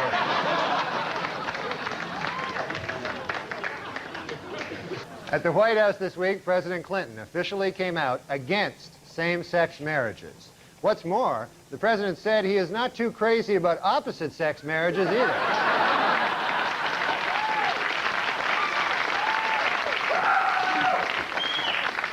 Astronaut Shannon Lucid, back on Earth after a record 6 months in space, was welcomed home Tuesday with a phone call from President Clinton. Said the president, quote, This is just the beginning. One day we'll be able to send an American into space indefinitely, and I hope it's a woman.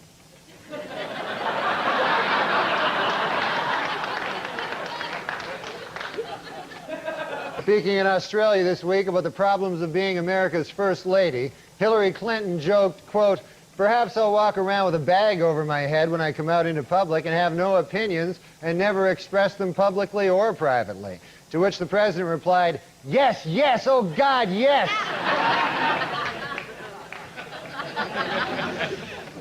As new questions arise about Hillary Clinton's role in Whitewater, the president appears to be distancing himself from the First Lady.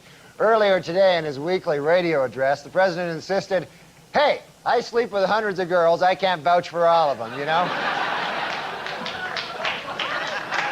Though more indictments are likely in the Whitewater investigation, President Clinton is still refusing to say whether he will pardon former Whitewater associates Jim and Susan McDougal. But when asked if he would pardon First Lady Hillary Clinton, the president was crystal clear, quote, "She does the crime, she does the time." Court documents made public this week, independent counsel Kenneth Starr told a federal judge that Hillary Clinton is now a, quote, "central figure in the Whitewater criminal probe." Reacting to the news, President Clinton called the investigation a partisan witch hunt, vowing, quote, "If the First Lady is somehow convicted and has to go to jail, I will do everything in my power to wait 2 weeks to start dating."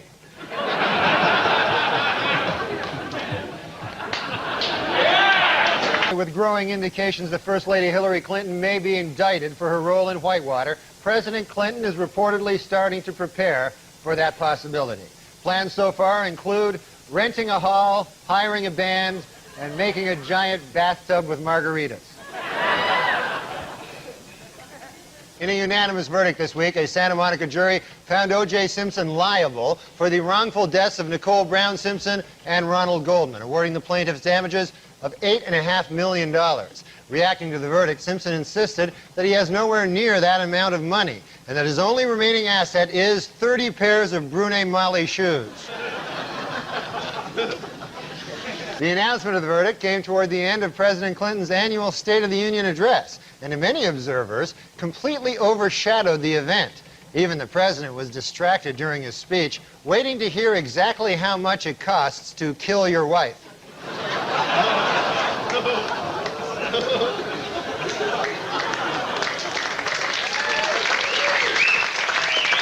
Well, more O.J. Simpson news. On Friday, the Juice officially endorsed Bill Clinton for president, adding, quote, "I'd like to help him any way I can." To which the president replied, "Well, there is one thing."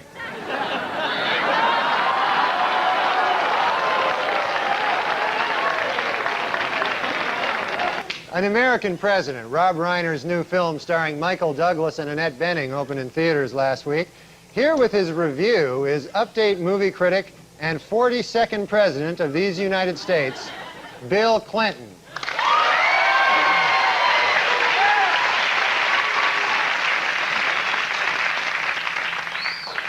Thank you, Norm. Thank you all. And what did you like best about the movie? The dead wife.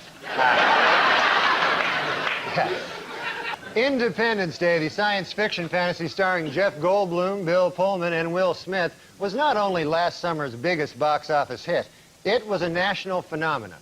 Here with his review is Update movie critic and 42nd President of these United States, Bill Clinton.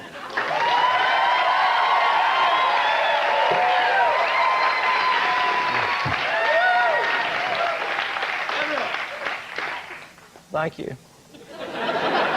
Norm, I think it deals with some of the most fundamental questions of existence. Is there intelligent life out there?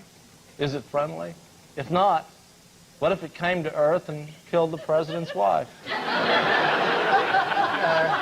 guess I never thought about that, Mr. President. I have. Every day of my life. Last week, the president vetoed a Republican bill to balance the budget, and he used a pen that belonged to former President Lyndon Johnson. Clinton has also been working his way through John F. Kennedy's vast supply of condoms.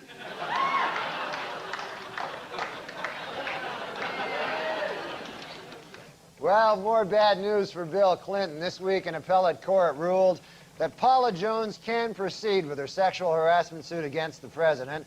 Jones' suit is based on a 1991 hotel room encounter during which she alleges that then-Governor Clinton dropped his pants and exposed himself.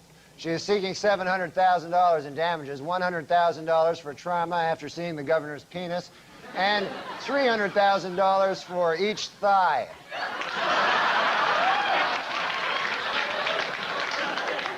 Well, Chelsea Clinton turned 16 a few weeks ago, and apparently her father has been teaching her to drive. Early reports say that under the president's tutelage, the first daughter has become exceptionally good at cruising for chicks.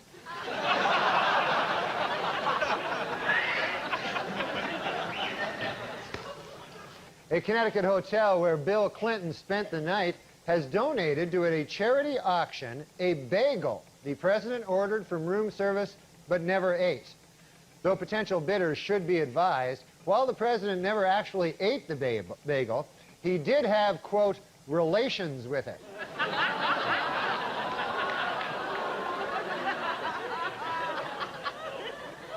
Sounds delicious. This week, President Clinton made history when he nominated Madeleine Albright to be first female Secretary of State. Responding to critics who say that she is not the best choice, the president insisted, quote, she looks a lot better after a couple of drinks.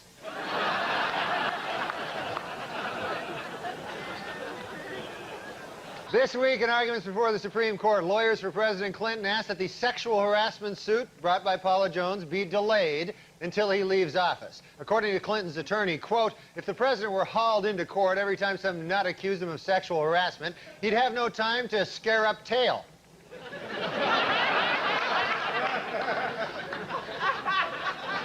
You like scaring up the tail. Okay. More bad news for the president. This week, convicted Whitewater swindler James McDougal claimed that his ex-wife, Susan McDougal, had an affair with Clinton while he was governor of Arkansas. The president denied the charges, adding, quote, if you really knew me, you'd know that I was always faithful to Jennifer Flowers. In a startling reversal, Kenneth Starr announced yesterday that he would not resign as Whitewater special prosecutor and that now he intends to stay on until the investigation is completed. This new development apparently did not trouble a confident President Clinton, who still plans to resume making conjugal visits to Susan McDougal. Yesterday, President Clinton underwent a 2-hour operation to repair damage to his knee, suffered in a fall while visiting in Florida at the home of professional golfer Greg Norman. Many were surprised to hear that the two were on friendly terms, since Greg Norman had once threatened that if he ever caught Clinton with his wife again, he'd smash his kneecap with a 5-iron. The White House says that surviving relatives of those who died in a 40-year-old federal study which allowed men infected with syphilis to go untreated will get an official apology from President Clinton. According to the president, quote, if not for the sacrifices of these brave men, I would not be alive today.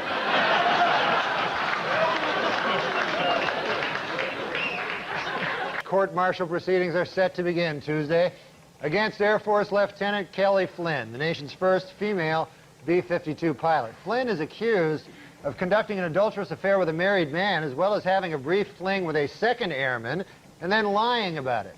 An Air Force prosecutor called her, quote, a sexual predator, while her commanding officer called her a, quote, lying sex addict. Meanwhile, President Clinton called her.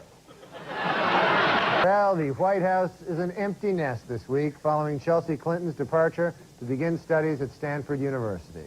A wistful President Clinton says that while it's difficult to see his daughter grow up, at least now he'll feel less guilty about hitting on her friends.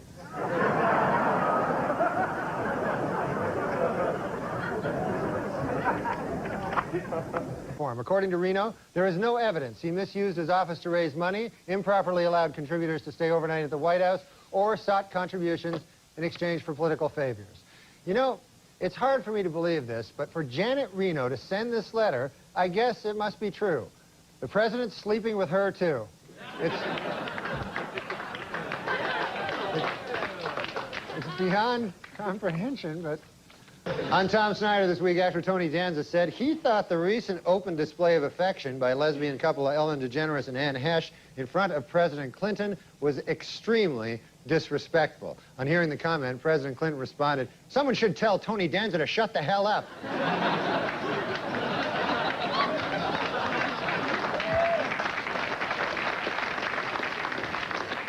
Meanwhile, President Clinton was in Akron, Ohio this week, presiding at a town meeting about race relations in America. The president chose Akron as the site of the meeting, partly because it is the home of the Coming Together Project, an organized effort to end racism, and partly because it is the home of Suzanne Rosenberg, an old classmate from Oxford the president still has sex with. Well, President Clinton received an early Christmas present this week, an adorable Labrador puppy. And presidential historians say that it will be good for his image. According to these scholars, in comparison to a male dog, the president's sex life will seem relatively normal. A 5-year-old child writes, "Dear Mr. President, when the Republicans are finished wasting taxpayer money on their Whitewater witch hunt, perhaps they can join you in your efforts to protect Medicare and the environment and to expand the Earned Income Tax Credit. P.S. Paula Jones was asking for it." Here's one from Elizabeth A. of Long Island, who wrote, "Dear President Clinton, Newt Gingrich is a bad, bad man." Also, Paula Jones was asking for it. The Supreme Court will begin hearing arguments over whether Paula Jones' sexual harassment suit against President Clinton may proceed.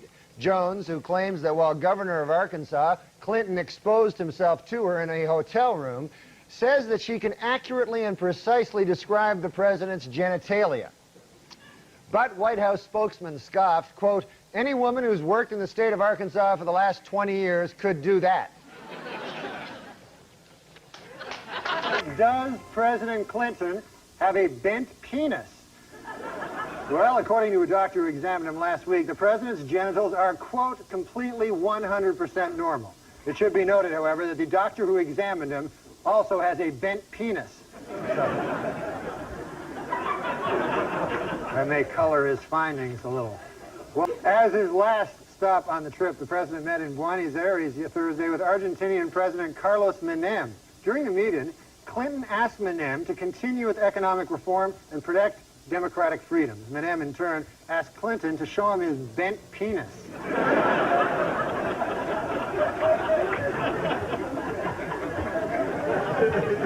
Tomorrow, Chinese President Jiang Zemin begins a week-long visit that could define U.S. relations with China for years to come. President Clinton plans to ask Jiang for several things, including human rights reform, trade expansion, and a Chinese herb said to have the power to straighten a bent penis. This week, an angry President Clinton demanded that Congress stop dragging its feet on something he has long championed, a medical Bill of Rights for U.S. citizens. In all, there are 10 items in the President's Bill of Rights, running from number 1, a rich, satisfying sex life is the foundation of good health, to number 10, a straight penis is not a privilege, it is a right. Mysterious Indonesian accused of illegally raising millions for the Democratic Party. Earlier this week, Secret Service logs showed that Mr. Wong had visited the Clinton White House more than 60 times. But on Friday, administration spokesman revealed that there are actually 2 John Wongs. Furthermore, they stressed that the John Wong who visited the White House is a different man. He isn't the fundraiser. He's the guy who killed Vince Foster. On Capitol Hill this week, 17 Republican congressmen formally asked the House Judiciary Committee whether there is sufficient evidence to begin impeachment proceedings against President Clinton. In response, the president said, quote, "Hey, you know who would have the answer to that question? Vince Foster."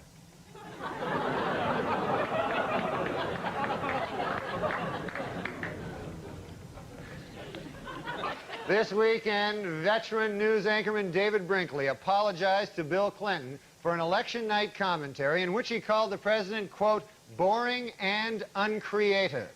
Admitted Brinkley, there was certainly nothing uncreative about the way you moved Vince Foster's body. The president's a murderer. You didn't know that? Last week on Larry King Live, Marlon Brando made the shocking statement that Hollywood is, quote, run by Jews. In response, outraged Jewish organizations made it snow in New York in April.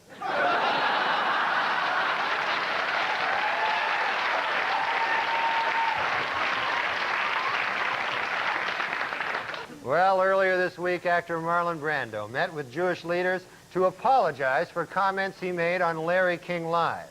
Among them, that, quote, Hollywood is run by Jews. The Jewish leaders accepted the actor's apology and announced that Brando is now free to work again.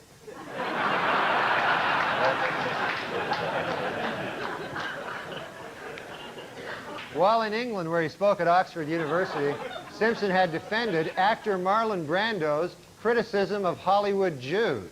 Later, from his island hideaway, Brando sent O.J. a telegram which read, "You're not helping."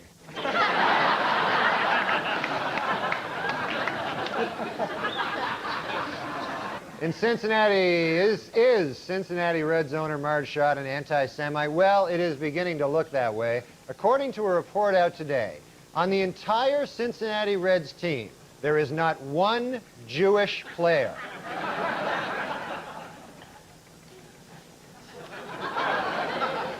A group of Orthodox rabbis declared that other branches of Judaism are, quote, not Judaism at all, thus challenging the religious status of millions of American Jews.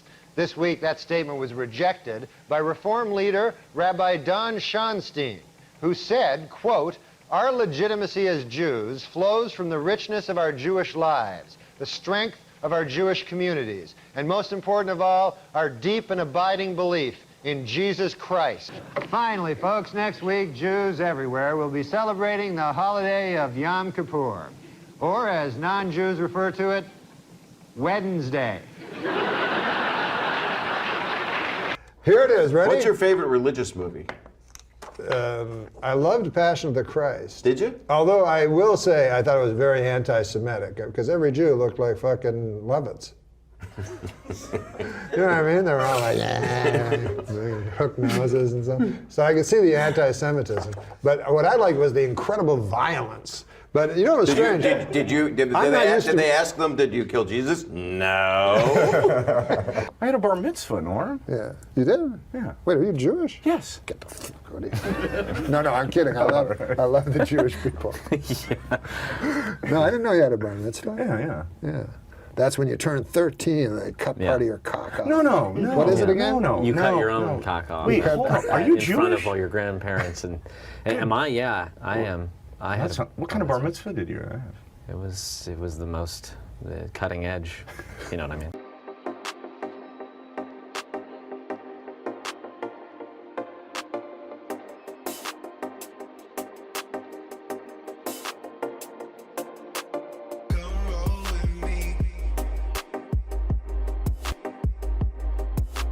The setup of the joke is it's a Jew joke. Okay. Two Gentile businessmen meet on the street. One of them says, how's business? The other one says, great. See, he gets it. He really got it. He really liked it. Yeah. So the joke is about who doesn't get it. He's Jewish, he gets it. Yeah. You're not, you don't. But I don't believe he got it. Oh, yeah, he got it. He got it. Can we find out? Yeah. Yeah. Tell Norm why that's funny. Because it's two Jews and how's business? Great. Well, that's what he said. No, it's two Gentile businessmen. Oh, yeah, I don't That's what's funny about it. I knew he didn't get it. I can spot fake laughs.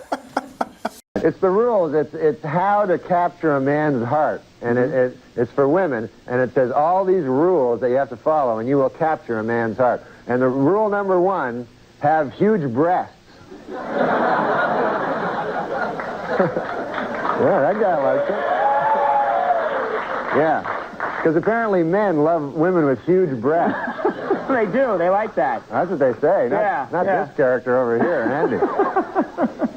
Newlyweds Tommy Lee and Pamela Anderson had their first argument this week. He wants kids, while she wants fake kids. Pop singer Madonna was outraged this week when a tabloid photographer snapped her picture while she was breastfeeding her new baby. Apparently, the baby was blocking her nipple.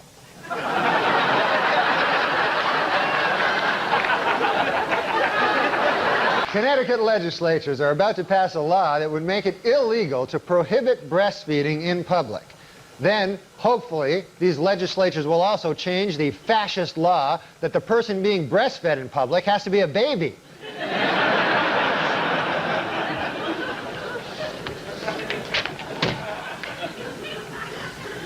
Michael Jackson has reportedly stepped right into his new role as a dad, spending many hours a day with his newborn son, doing the changing, the burping, even the breastfeeding. So, it's nice when a fella does that. Asked recently what will set his new Batman film apart from its predecessors, Batman and Robin director Joel Schumacher said, quote, "In this one, all the costumes will have nipples."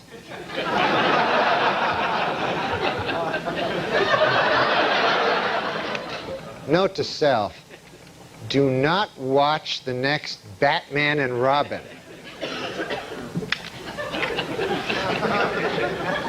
Well, Premiere Magazine's list of the 100 most powerful people in Hollywood hit the newsstands this month.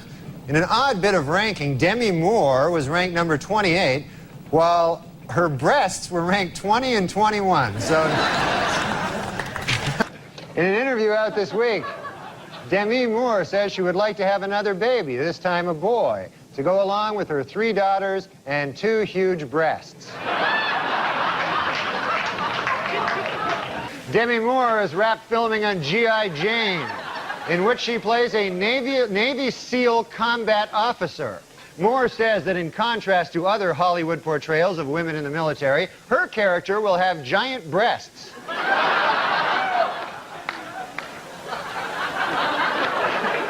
Actor Bruce Willis is filming his next movie, The Broadway Brawler, in Wilmington, Delaware. Meanwhile, his wife, Demi Moore, is taking a break from movie work, saying she wants to spend more time with her huge breasts.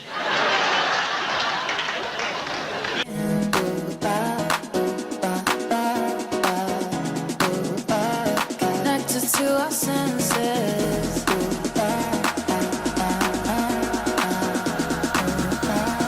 Found a way to let you share. Who do you think is attractive? I like Anna Nicole Smith. Oh, come on. You're You don't like her? Come on. You don't like Anna Nicole Smith? Come on, she's gotten heavy. He's putting me on. No, I'm not. I saw a picture of her recently where she was really, really fat, where she didn't look good. Right, but you're talking about years ago when she was thin. Oh, okay. Not that long ago. Yeah, a couple of years ago. So you like big breasts? Yeah, I like big breasts. Does your wife have big breasts? She has normal size breasts. What, C cups? I don't know. I hear you talking about those. I don't follow those. You're in bad shape. Do you like Sally Struthers too? Oh, I did. You yeah. did, right? Yeah, that's your type. Oh my like God, blonde I and love buxom. Sally Struthers. Not anymore though. What? Well, What? you don't like her anymore. No, I don't like her with the flies around her. It's kind of a turn off. So this one was a doozy. And as Josh Lacash points out, he does it exactly like a Norm MacDonald joke. 2-1. I saw Ian Miles Chong tweets out, he goes, he's not coming back from this, is he? The thing about the red hat that drove me to a point of exhaustion, which was misdiagnosed by I'm not going to say what race, what people, doctor, and what hospital, and what media went to. We know I can't say that. It was a Jewish doctor. You know the Norm MacDonald joke, too, I think that harkens back to? He's there with Russell Brand, and he said, I got a story. It's about I was with a hooker, as a stripper or whatever.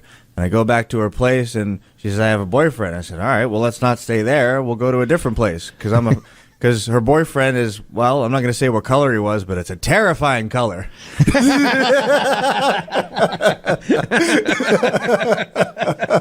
And she says, let's go have sex. Lovely. Best possible outcome. Yeah. So I say, fine and dandy. Now, I'm living with a girl, though. So I say, well, I can't do that. There. So what about you? Oh, she's living with a guy. Oh. And it doesn't matter what color he is, but... No, it doesn't. No. But it was a frightening color. Really? He was an Indian. Well, they're very peaceful folk. I mean, prejudicially. This is Yeah, if they're different not types of holding a Indian. tomahawk. So.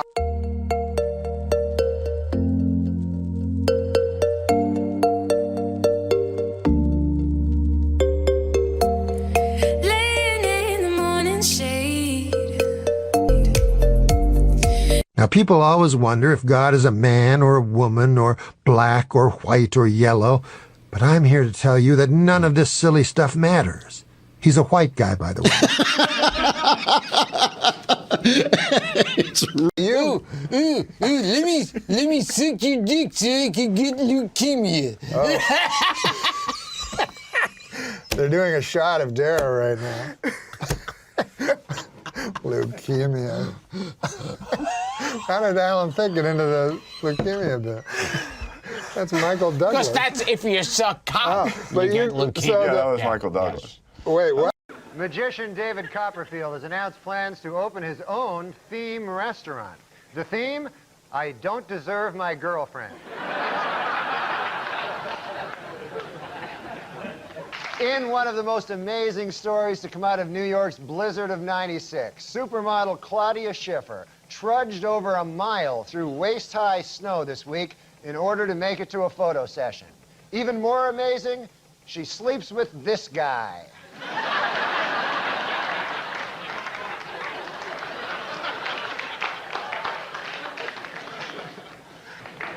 This week, supermodel Claudia Schiffer broke up with magician David Copperfield. Later, a devastated Copperfield wandered out onto the street and was hit by a bus.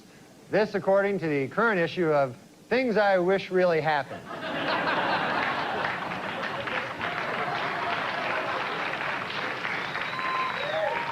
In other entertainment news, a religious group in Chile is trying to ban a new Claudia Schiffer film which features explicit lesbian sex scenes.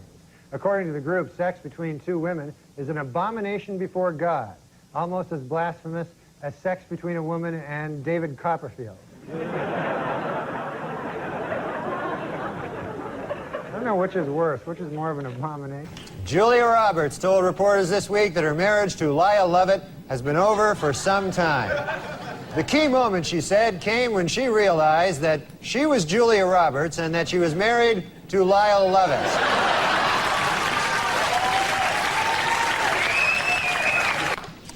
Christy Brinkley told reporters this week that her marriage to Billy Joel was over long before their divorce. The key moment, she said, came when she realized that she was Christy Brinkley and that she was married to Billy Joel.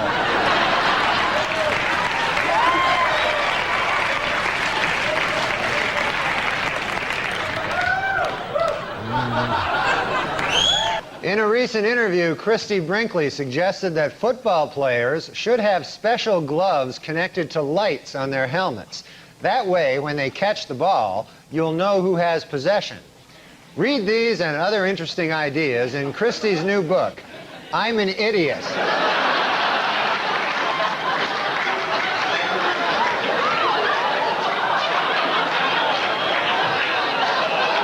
In Niagara Falls, Arthur Curley has been charged with trying to make his girlfriend swallow a small brass bear, then urinating on her and setting fire to the oxygen tube that she uses to treat her emphysema. Read all about this kind of relationship in the new book, Men Who Make Their Girlfriends Swallow Brass Bears, Urinate on Them, and Set Fire to Their Oxygen Tubes, and the Women Who Love Them. And in a recent interview, tenor Luciano Pavarotti says that he is so in love with his new girlfriend that he likes to run nude on the beach with her. Read all about this in this month's issue of Things That Make Me Vomit.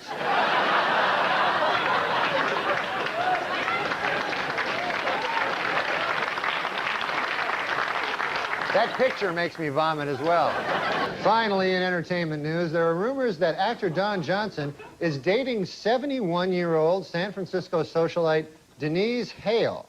An observer who spotted the couple necking in a restaurant will have trouble getting an erection for the rest of his life. Well, newlyweds Tommy Lee and Pamela Anderson had their first argument this week. He wants kids while she wants fake kids.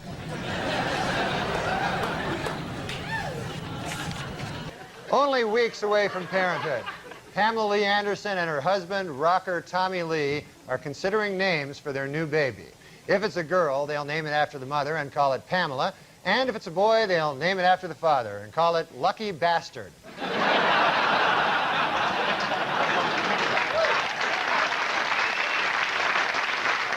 I was reading Pamela Anderson is married. That's in the news. That's right. That's technically in the news. Yeah, to rocker Tommy Lee. And she's right? pregnant. Yeah. She's going to have a baby, and they say if the baby's a girl, they're going to name it after the mother, so they call it Pamela, right? But if the baby's a boy, then they're going to name it after the father. They're going to call it Lucky Bastard. She told me with such joy. I know. I'm told with such joy and commitment. That alone will get you an Emmy. Straight to the heart. I went a long time acting like I wasn't broken apart by you.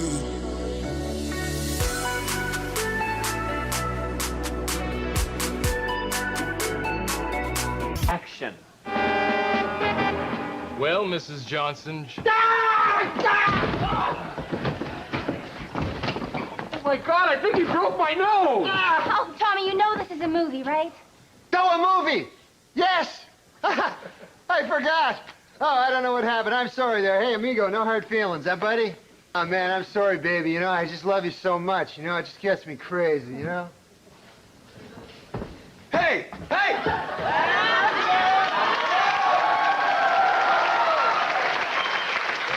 Get your freaking hands off my wife!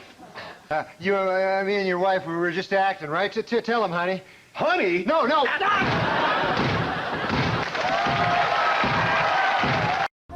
I did. Was that you? Yeah, that's me. Oh, that's very sweet of you. Yeah. And then if you want to give that to me. Oh, I'll try. You want to do it?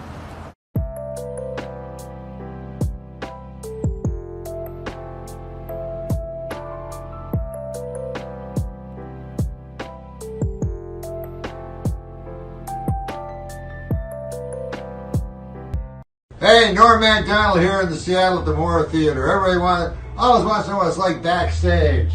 It's sometimes better than this. Now, apparently I have a Seattle fan club. And I didn't know, I knew nothing of this, but they've sent me stuff, so I thought I would open it up live so that you see it the very time I see it. Oh, it seems to be a long letter. Oh, as the founder of the Seattle chapter of the Norm MacDonald Fan Club, and then if I find something else, we'll put it up. A picture of a lady. It's a Norm from, I don't know. I got to meet Norm, and I also got to prove my fucking fanhood to him, and I made him happy. So it's really special, and I have it on camera. But my final photo on Tinder is a photo of Norm actually holding my headshot that I signed and left for Norm, a screenshot that he posted on his own Instagram story. So Norm never posted Instagram stories. And what happened is this.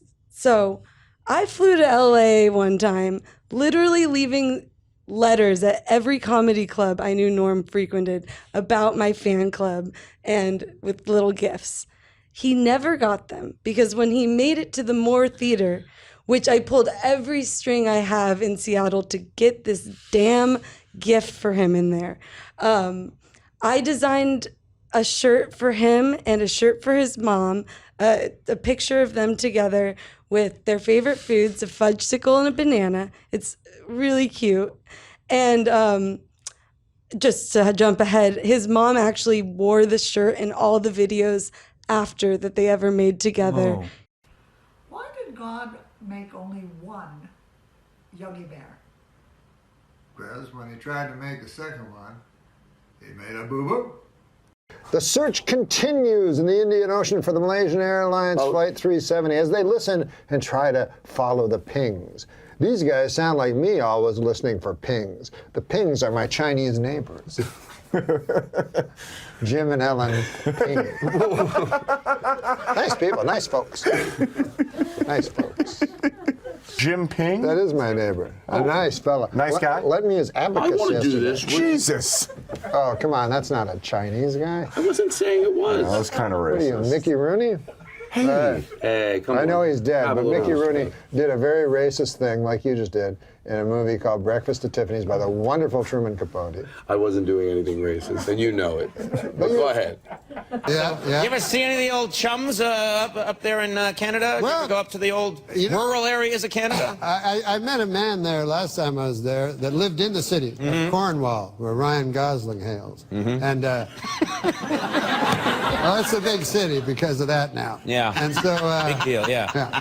So anyways, he was from the city, and he got tired of the rat race, racing and chasing and trying to keep up with the Joneses. He got tired of the city life. Yeah, so he couldn't take it anymore. He said, I'm going to get myself land. Land.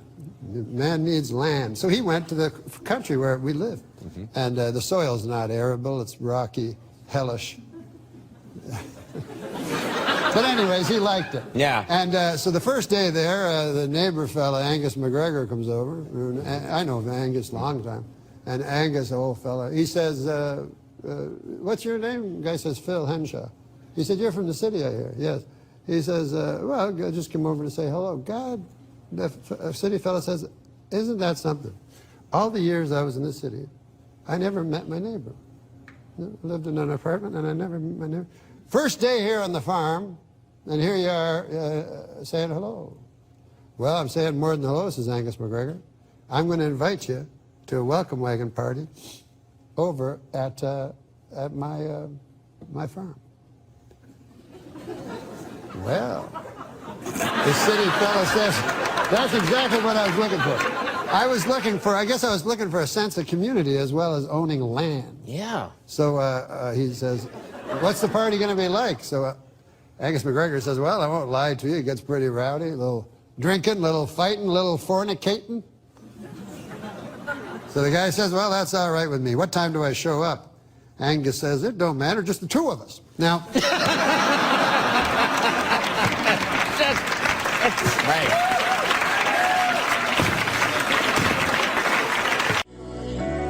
Straight to the heart.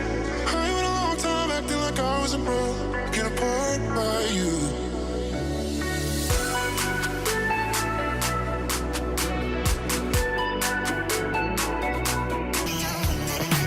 You live here, of course, in the city because you're doing the show. I live in New York City. Yeah. This isn't a police interrogation. Are you sure? Where about? Where in the city do you live, approximately, not specifically? I live at 56 between 8th and Broadway. Okay, and what's your phone number? Just give me 7 digits. All right. What? Your neighbors nice people? The people that live around you? Great people. Every day I meet somebody new. You know, this city's great because of the neighborly people. You know. I don't know. But I did meet one neighbor. Interesting story. You know, that this guy. He just moved in, you know, next door to me. So I'm always one to meet the neighbors. You like to chat with the neighbors, yeah, because, you know, so I went over to the guy, I knocked on the door next door to where I live, and I say to the guy, I said, hey, I'm your new neighbor, you know, and I said, good to see you, you know, nice to run into you, you know, welcome to the neighborhood, you know. And so the guy, I said, what do you do for a living there, sir? You know, if you don't mind me asking. You know, what do you do for a living? I'm a nightclub comic, I tell the guy. So he says to me, he says, I work down at the University of Science there. He says, that's a good school, by the way. I can't remember the exact place. Sure. But he says, I'm a professor of logic. Oh. So he says, the guy says, logic. Now, what the hell is that? I never heard tell of that. He says, oh, well, he says it's a kind of a pattern of syllogistic. Well, he says it's hard to explain. He says, why don't I give you an example? So I said, fair enough. Why don't you do that? So the guy says, well, he says, let me ask you a question. He says, do you own a doghouse? So I go, yes, I do. He says, well, then that means you probably have a dog. I said, yes. He says, well, that means you're likely you have a family if you have a dog. I said, yes, I do. He said, well, then that means you got kids, you're married. I said, yes, I am. he says, well, then you're a heterosexual man. I said, yes, sir, I am. He says, well, you see, that's logic there. I asked if simply from finding out you had a doghouse, I made this series of inferences, and I found that you're a heterosexual man simply from the fact that you had a doghouse. Well, I said, good God, isn't that something? Okay. So I said, well, I won't waste any more of your time there, neighbor. And I said, I'll see you later. See you around. Okay. So I said, come by one day and have a chicken with me. So anyways, I left. So I go to get a bus, you know, to the bus stop. And I walk down to the bus stop, and I'm still thinking about this thing that happened to me, you know. And I'm standing at the bus, and no bus coming at all, you know, and 5 or 6 of us standing around, and one guy lights up a cigarette there, and he goes, as soon as you light up a cigarette, the bus comes. And he smokes the whole damn cigarette, no bus comes. Right. So I said to the guy, well, that theory really worked, huh? And the guy goes, well, sometimes it works. Anyways, the guy goes, what's new with you? I go, well, I had an interesting thing happen to me today. I said, I met my neighbor. And he goes, oh, yeah? I go, he had a hell of an interesting job. I said, he's a professor of logic down at the University of Science. And so the guy says, is that so? He says, professor of logic. He goes, what the hell is that, logic? I said, well, it's a series of Scylla something or other. Right. I said, I can't remember exactly, but I said, I'll give you an example if you want to hear an example. So the guy goes, all right, fair enough. So I said, let me ask you this. I said, let me ask you a question. Do you own a doghouse? And the guy goes, no, I don't own a doghouse. So the guy says, oh, yeah, you're one of them gays.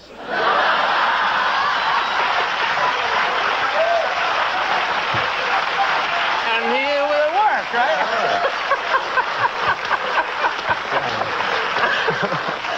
What great stuff you can learn at that nice. University of Science there. And then the guy, get this. Get this. There's more? This gay guy invites me to have a chicken at his place. That's some kind of euphemism. Watch out. Oprah Winfrey broke down and cried this week, saying she had once smoked crack cocaine. You know, I don't know what she's crying about. I mean, you know, some people in this world never get to smoke crack cocaine. It's ridiculous. Huh? Earlier tonight, the New York Yankees defeated the Atlanta Braves and won the World Series. As a result, Atlanta Mayor Bill Campbell will send a bushel of delicious Georgia peaches to New York Mayor Rudolph Giuliani. Had the Braves won, Mayor Giuliani would have sent Mayor Campbell a bushel of delicious New York crack.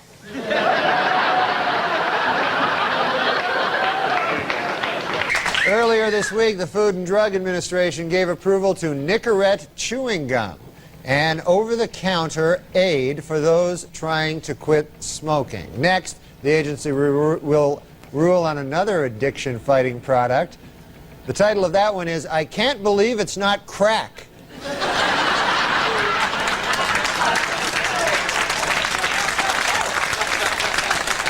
According to new medical research, crack babies are as happy and healthy as normal children.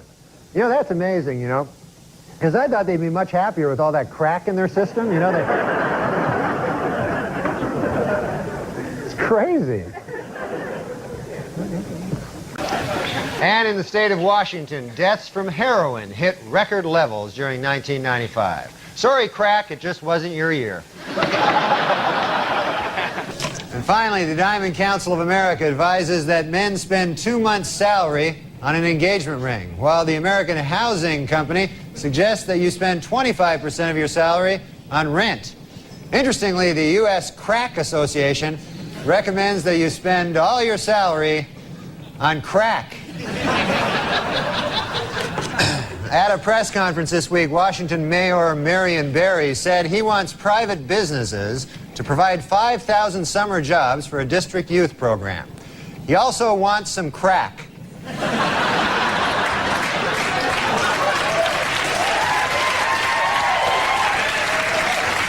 Washington, D.C. Mayor Marion Barry is currently enjoying a 10-day trip to Africa. He says he loves everything about the continent, but he really misses crack.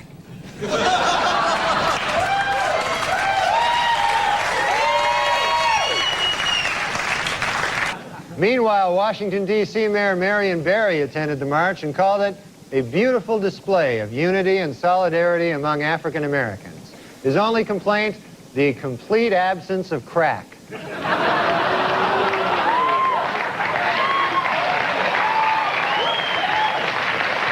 In Washington, Mayor Marion Barry praised the verdict as, quote, wise and just. And he called upon people of all races to please get him some crack.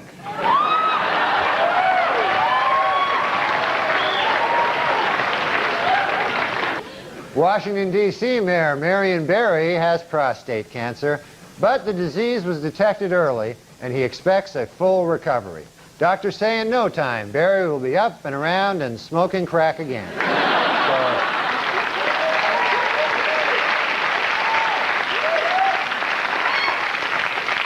In the current climate of gun violence, the NBA's Washington Bullets have decided to change the name of their franchise. When several D.C. politicians were asked for their suggestions, President Bill Clinton said the Presidents would be a good name. Senator Bob Dole said the Senators. And Mayor Marion Barry said, I'll be with you in a minute right after I smoke some crack. Well, Washington, D.C. Mayor Marion Barry says he has devised a money-saving plan that would close the district's Lorton prison and transfer its 7,000 inmates to private lockups. One hitch is that the financially strapped district doesn't have the startup money to implement the plan. Another hitch is that the guy who devised the plan smokes crack.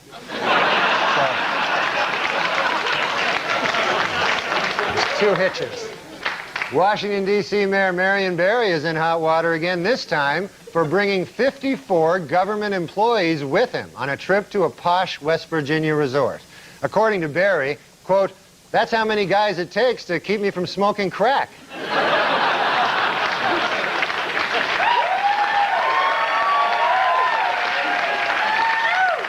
In Washington, D.C., several local activists are trying to gather enough signatures by December to put a medical marijuana initiative on the ballot. Meanwhile, one local activist is trying to do the same thing for medical crack.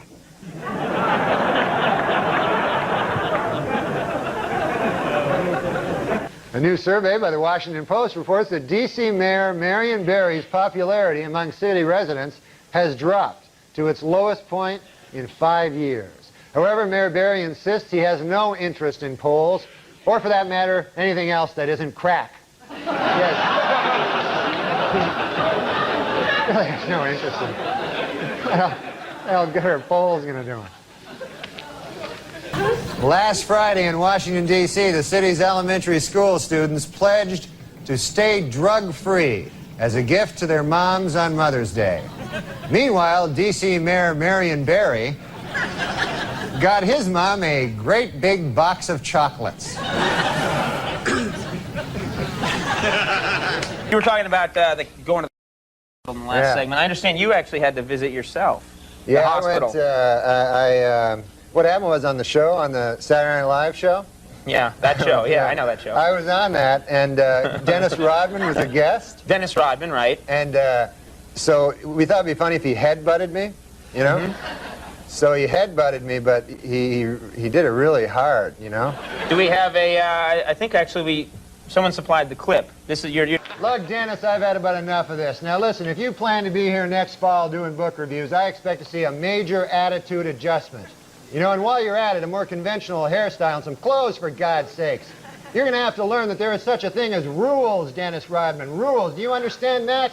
Sure. I understand. Well, good.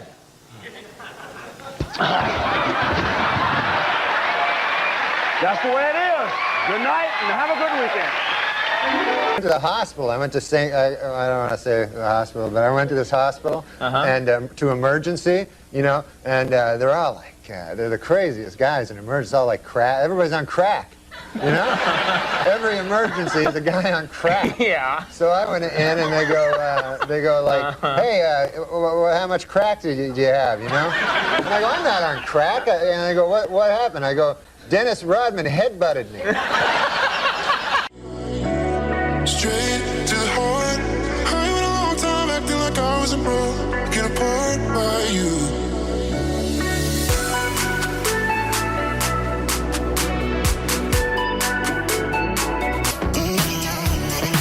But it was Christmas in New York, you know, and I was alone. So anyways, I went, there was a diner that I always go to near my house. It's a really nice diner.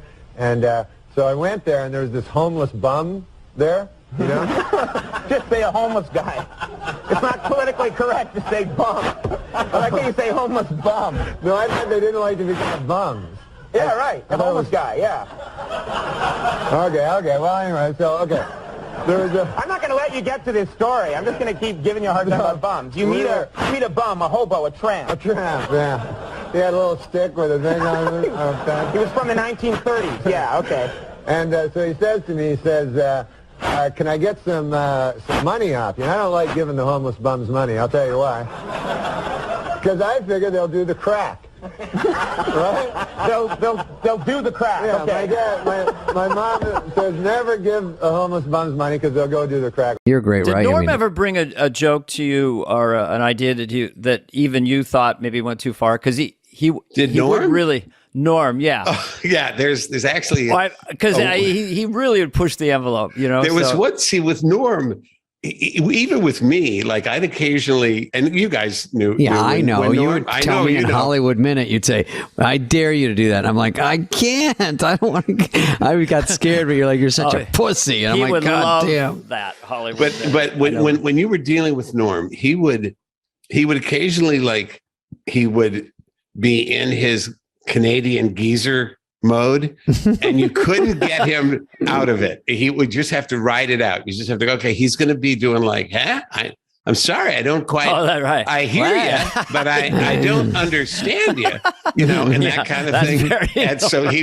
And so you'd have to go, okay, Norm, when you're ready to talk as Norm MacDonald, I'm here, you know. And but anyway, so sometimes he would come in with things where he was clearly joking and I would never take the bait. But one time he had this joke, which there's not a lot of jokes that offend me. You know, they certainly don't offend me in the conventional ways, but they often offend me. It's just, I think they're just terrible jokes. But this one kind of did in a way in that sense. But he had this joke where it was, Woody Allen is dating again. And it was the image of the naked Vietnamese girl running down the road after the napalm attack. That old photo, that famous old photo. And so my only reaction to that was like, Norm, come on, seriously, you can't. And he goes, no, come on, it's funny. It's funny. I go, Norm, no, it's no. And then to this day, I don't know. And I go, Norm, please, if you do that joke in front of an audience, you're going to take down the rest of the show. The next 3 shows will be Rockefeller Center. You cannot do that. You can't. I mean, it'll take the temperature in the studio down 30 degrees. There'll be like ice on people's, beards and stuff. You can't do that. Rioting. Said, no, come on, it's funny. So he and Frank was backing him on it. Frank Sebastiano, one of the best update writer ever, and he he loves it. And Frank was not, I would look over at Frank and Frank was not, he wasn't like winking or anything. And so I go, okay. So we tried it at Dress and it had precisely the effect. I thought it would, although who knows about future shows. But anyway, it was like this, this collective giant gasp. And then, so after that, Norm was willing to give it up. And then we didn't do it on air, obviously. But years later, so that was I'm going to say that was maybe 1996. So at least 10 years later, Steve Higgins, who's current producer of the show, comes up to me and says, do you ever remember, and we're looking for a sound effect of an audience being horrified, offended. And I got it. So I said, I directed them to that update. And I said, I'm pretty sure if you take that thing, the other thing is it'll be uncorrupted by any laughter. So you'll get a nice clean take of gasping and horror. And so they I didn't remember which show it was from, so they had to like plow through a lot of dress rehearsals, I guess. But a few hours later, Higgins said, "Oh my God, we got it. And it is everything you said." So they use it. And to this day, I'm pretty sure they have it like on a cart. So whenever they need the sound effect of something, not just not getting a response, but getting kind of active hate, you know? Yeah. It was that moment. Yeah. Yeah. Is it really my fault? 'Cause you try to hit me with your pity till I can't trust, but I still push on. Got me changing my ways, trying to fix it. Yeah, do you know Nikki Cox? Yeah. She's still with Jay? She's with Jay Moore. Yeah. But when she was on my TV show, she was with Bobcat Goldthwait. Oh, that's right. Yeah. I'm not a skilled interviewer. Let's fucking face it. I'm not a skilled. But what do you think is wronger? Wrong in more wrong. What do you think is more wrong? Having sex with a child, human being, or an adult pig? Like, you've got to do one. That's the You got to options. do one. Yeah, you're on a deserted island. But do you actually think that they would like a man's sperm? A human being's sperm? A woman? Well, who? A woman. A woman would like a man's sperm. Well, yeah, she's been biologically programmed In her through mouth? millennia. But to in your eat mouth, pig like, cum. isn't that stuff like living? Isn't that like aren't those animals, little tiny tadpoles or something? I didn't know it was going to have to get this deep. All right, then. Are you doing this to be a funny thing, or do you really have to kind of I'm doing feel it. No, I feel that I have an oral fixation. You know about that. I If don't it's not have that, this, by the way. If it's I don't not like this, I go straight. You don't like sucking I don't like cock? sucking cock. I mean, I have done it. Yeah, I wouldn't like it. You know why I wouldn't like it? Why? Aren't those animals like inside the cum? Like I remember the sperm. You mean? Yeah. So to me, like it's a bunch of animals and stuff. But you remind me of a guy that's good at fucking. I love it. Fucking and sucking. Let's say you had an exact twin. Now Mary Willard, your wife. Oh, here we go. There could be a lot of... Wouldn't you go like, how do you not find him attractive? Do you know what I mean? That's true. He looks exactly like me. Yeah. And he's much better at sucking and fucking. No. I only smoke pot 4 times a week. You're just saying it casually. They're like, you smoke more than that. Like, relax. What are you afraid? I'm not admitting I'm like you. 4 times a week seems like a lot to me. Does it really? A little, yeah, but... Well, it's all relative. It's all relative, Yeah, as long as it's not hurting anybody. Yeah. But it doesn't, as long as it's not hurting anybody, but what about the audience, the stand-up audience? So back. Aren't they the real victims? What's your dream view? You mean the show, The View? Yeah. The Who would guests? you, what 4 or 5 ladies would you want on there? Ooh, that's a great question. Susan Yegwood. That's your wife.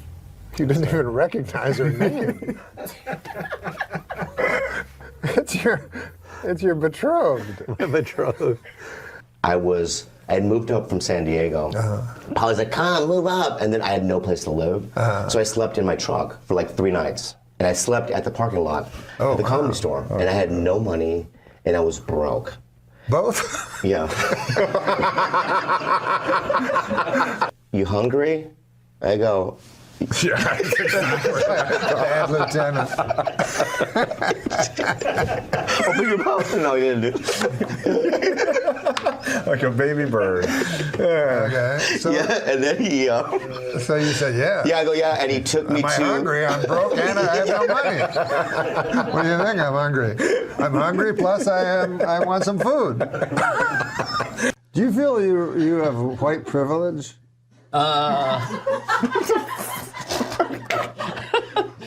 I'm not allowed to answer those questions. Well, being a old white guy with extra money. Your great special that is on Netflix now, Yeah. everybody should watch, is called Straight White Male 60. the young people won't like old people. When I was a kid, I got involved with Al Jolson. When they brought, I didn't know who he was. How old are you? What? Well, no, not back in the 1920s. I was just a kid when the jazz singer came out. Charlie Fox. He wrote the theme music to Happy Days, The Love Boat. Yeah. He wrote just about everything. He must make a heck of a lot of money. Huh? I'm going to ask him sometime. Just how much do you make? What would Norman Lear say to that? What? I say, what would Norman Lear say to that? Who's that? Fuck! And now the whole set went quiet, and you hear people going, Santa just said fuck. Santa has just said fuck. And all these kids froze, and then they had a Disney guy. He said fuke. Fuke. It's a Swedish word.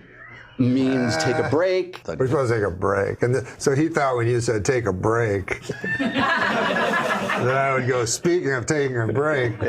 Yeah. David Letterman. Apparently he's going to do this show. Really? That's oh my God. Says. That'd be amazing. And every actual talk show host will kill himself. Yeah, I'll be on the news. I love Mary Tyler Moore. And I know you were on her TV program.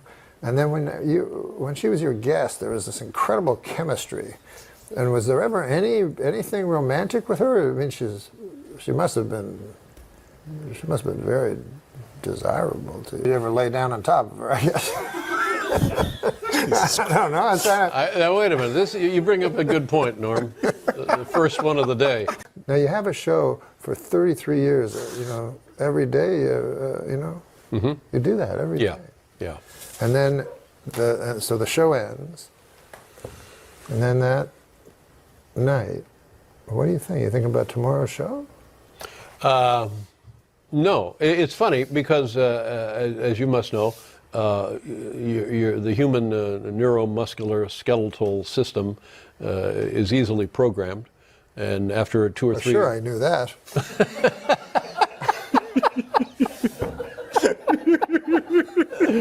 And so after as soon as you said that first word, you could executive produce a show with Sebastian Mancow as the star. I could do that. Yeah. And well, what fun is that, though? Where's the fun part for me? Well, no, there's no fun for you. There's no fun for me. No, that's true. But what's the fun for you in giving a homeless guy spraying a handful of quarters and watching him dodge in and out of traffic? So there's no are there no bars like the same way as there were gay bars when gays were? I couldn't go there. Oh, of course Can't not. you see that? I forgot. Yeah, you and me hanging out at the trans bar. I just don't, I don't think it's going to work. No. Yeah. Well, nowadays we oh, can. yeah, well, that's true. Yeah, that's true. Wait, I haven't come out yet. Hold on a second. I am firmly on the side of womanhood now, but I am not a woman, nor will I ever be. 3 sentences later. I use the women's restroom because I am a woman. I changed my gender on my birth certificate to female because I am a woman. So there's a little confusion there, right? Not for me. What's wrong with that? Well, here it says I am not a woman. Here it says I am a woman. I always get anxious when I'm on a plane and I see a much bigger celebrity than me, and I think, well, if this goes down, is that I'm going to almost get mentioned. every I'm going to be flight? like small print almost every flight. Yeah. All right, we'll be back in a second. Unfortunately, the radio station launched the day after Princess Diana died, so it was it wasn't quite the sort of fanfare and celebration. Now a bit like when Farrah Fawcett died, and then it was usurped by Michael Jackson. Somebody told me the Queen murdered her. Yes, she did. Yeah. Yes, that's well known in England. Yeah, I'd like to apologise to the Queen. England's not doing well financially. Right. Can't you get you call them your mates? Mm-hmm. They're friends. Yeah. Everybody else in the world, they call them mates. Sure. Get a couple of dozen of your mates and go down to that Buckingham Palace and kill the old bag. To what end? Money. Right. Are you an old sea captain? What is this shtick that you? Because I'm pretty sure I've watched some of these other editions of the show, and I'm pleased to see that I've broken from the rule of only having white blokes on the show, which seems to be you only have white men and Roseanne because it's supposed to be a comedy. Right. But it's supposed to be. It's supposed to be. It's allegedly. I still, feel that. I still feel in my heart, and I can only go by my heart, you know what I mean? I'm not a person that goes by my brain. I just go by my heart. That Bill Hader is ultimately unknowable. Yes, that's true. What do you think? I don't know. Okay.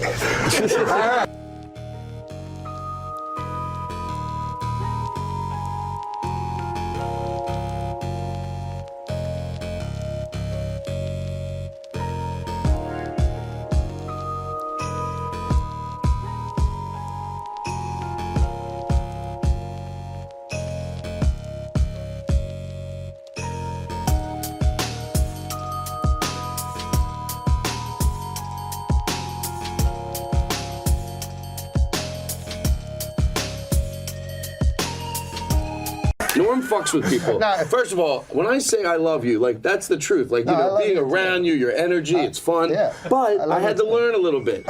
He used to come to my house. I have like he would come to the house and then he would say something about like, you know, I have to use a real example. Like, I'm very anti hitting kids at all. Just, okay, I'm not, we don't have to get into it now. But no, I don't mean, of course not. Really going out on a limb now. No, everyone knows that we're not, there's certain people that go, of course not abuse, but a proper spanking. I'm against that too. Oh, you're against spanking. Yes. You're against spanking. Yes, even spanking. With children. Well, unless it's two consenting adults, I don't really have any. Spanking. What about when they get you and then it hits the back of your balls? Oh.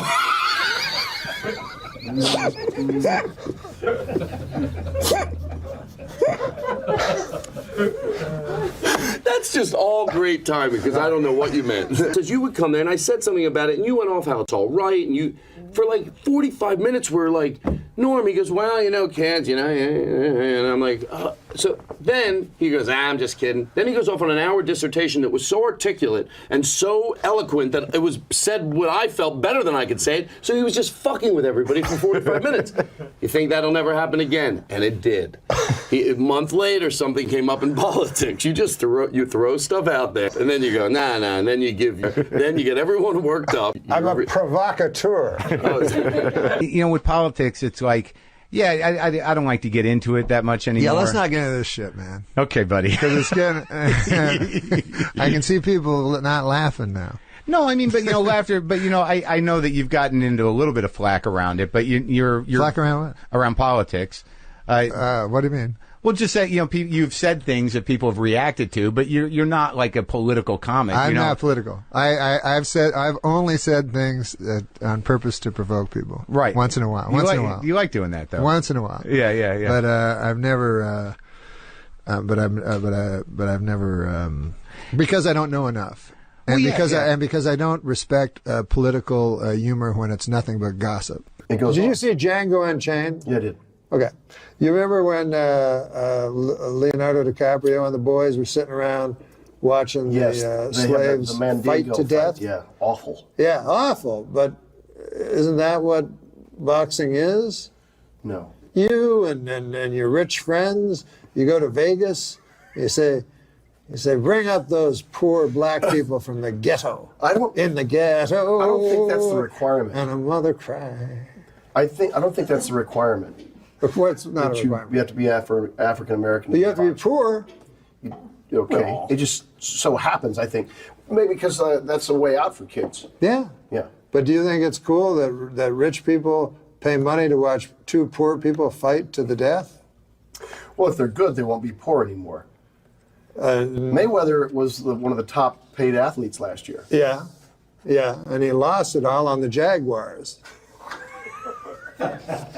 I thought we were going over my credits, and you've lured me into a discussion. You put me on the side of the argument. I'm trying to say, a rich white person oppressing young black males into boxing. I don't know how I got. I remember when we came in. It was you. Wasn't even Will. But the talk was all about David. Is that right? Yes. Wow. And I think in the first year, you proved to be the guy. I did well. I will say Name me another guy that had that many characters in the first year of Saturday Night Live, bar Eddie Murphy. Well, I'll bet you Mike Myers did. First year? Mike Myers, first year? Nothing. Nothing. What is your favorite project you've ever worked on? This. I want to talk about Del Close. Favorite project I've ever worked on? There's tons. There's tons of them. Yeah. A recent one, and this is not just. So you don't understand the word favorite. Wow. Is this called Norm's Hot Box today? You're right. No, but it's fine. You're right. I feel like the guy that threw Cool Hand Luke into the box. Yeah. In a few words, tell us why Second City is so much better than the Groundlings or Upright Citizens Brigade. Is it? That's what he thinks. He said, tell me why it is. Yeah. I keep getting put into this situation. Here's your argument you must defend. I think women are hilarious. Paul Westerberg. I do too. Exactly. Yeah, well, you haven't brought one up yet. I haven't brought a woman up? No, as a funny. I think women are really, really funny. What does this have to do with the replacement? He's trying to goad me into bait me into another argument. No, because I have to take the side that I don't want to take. Because you're a comedy expert, and all of a sudden you're Kurt Loder. I mean, I want to hear about comedy, and I think women are funny. And I'm tired. You do think women are funny? This is a rather troublesome thing I've got to address. This was in Adam Eagle's dressing room. If you can read it, it says, ISIS hunting permit. I said, what does this mean even? ISIS hunting permit. Everyone would want to kill ISIS. And then you said, no, I wouldn't want to kill ISIS. Does that mean ISIS hunting permit? Does that mean that this is supposed to be taken as some sort of redneck thing? Yeah, it seems like it would be on like Why a would redneck. this be a redneck thing? Well, it just seems typical of something you'd see on the back of a pickup Right, truck. but I said after that, I said, but no, everyone would want to kill ISIS. The thing is that somebody would use that as permission to kill Muslims, just because they couldn't differentiate between who is ISIS and Why who would is, they not say Muslim hunting permit? well, because they sort of look at all Muslims as being ISIS. You know, that's the problem when people want to deport all the Muslims from America. They think that they're all part of ISIS, when in truth they're not. His biggest fear is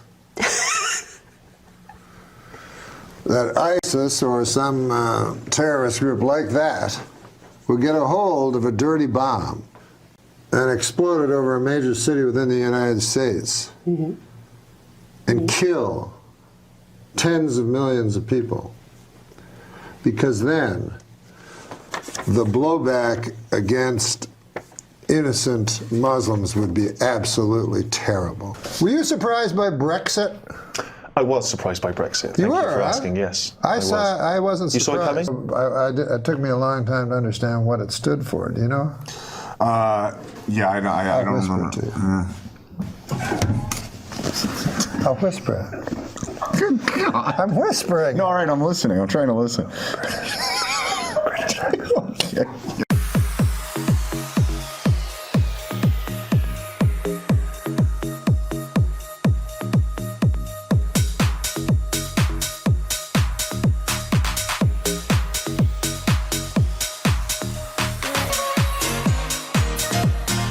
England's not doing well financially. Right.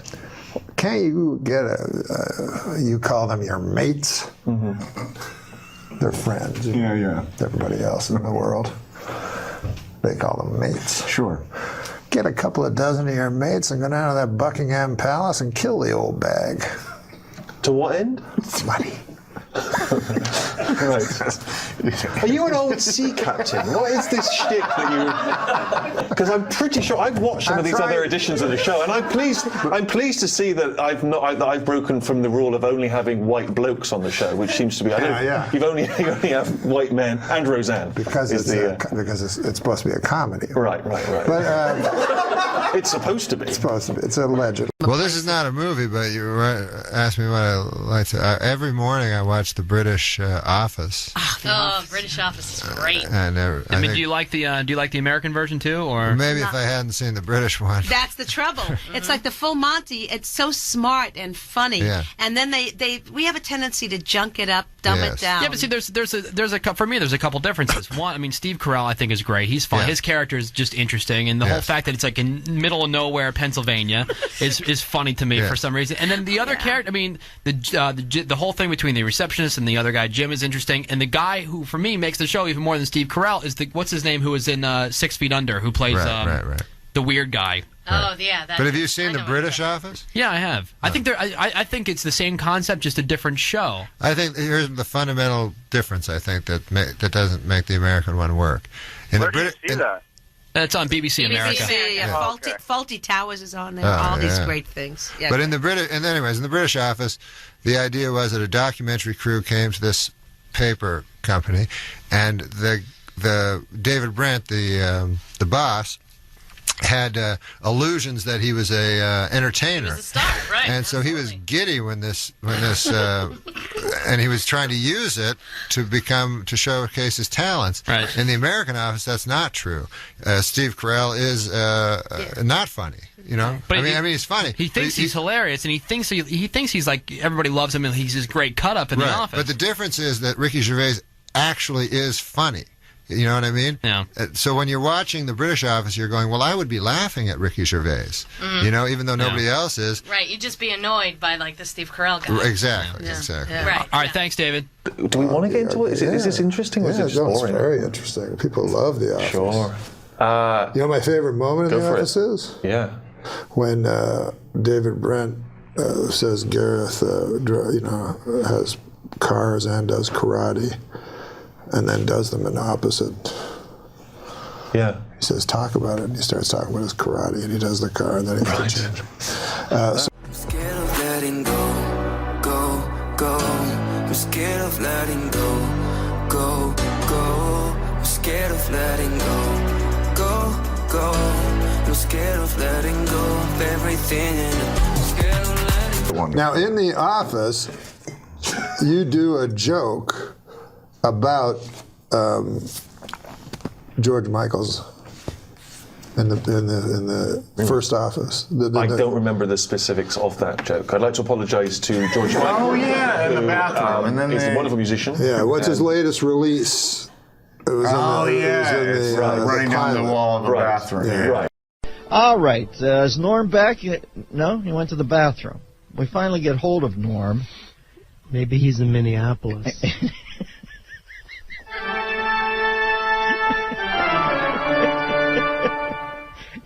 You mean with the Anglo-Nicholas brother, Larry Craig? Just saying. All right, well, let's go to our expert on the subject. This is Norm MacDonald. What? I kid. I know you're the world's most active hetero. I'm not. I'm very. As a matter of fact, I'm very asexual. Why is that? What drove you to that? Is it fear of germs or what? Just people. even having a meal with them's hard enough, you know. Let alone all that filthy stuff that goes on afterwards. So you're literally talking about watching a grilled cheese go into the oral orifice repulses you. You can't even. I know how about that Larry Craig guy, man. There's nothing to understand about that. I mean, what do you need a psychiatrist for? You know it, and I know it. I mean, if there was co-ed bathrooms, we're heterosexual. If there were co-ed bathrooms, yeah, and this kind of stuff was going on, man, I'd be there all the time. Let's not kid ourselves. All right, I'm not kidding myself, Norm. You've nailed me. Where are you at today, brother? Where are you calling me from? I'm calling you. I just woke up, and Christian just woke me up. Ah, Jesus. Why did you do that, Christian? You know Norm needs his sleep. Christian's becoming the bane of my precious last few moments of life.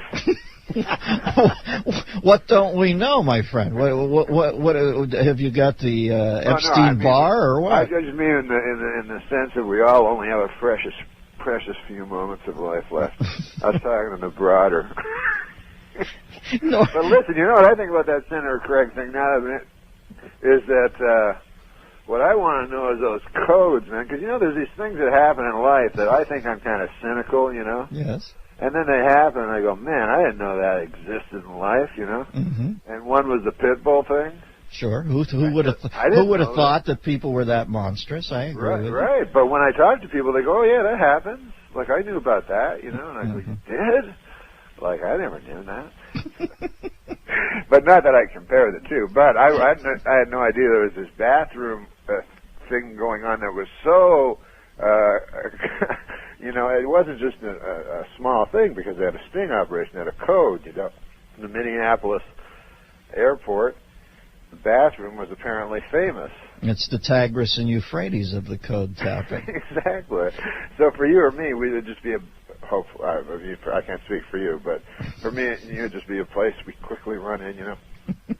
These guys, they're going, have you been to the Minneapolis airport bathroom? Place is the hottest joint in town.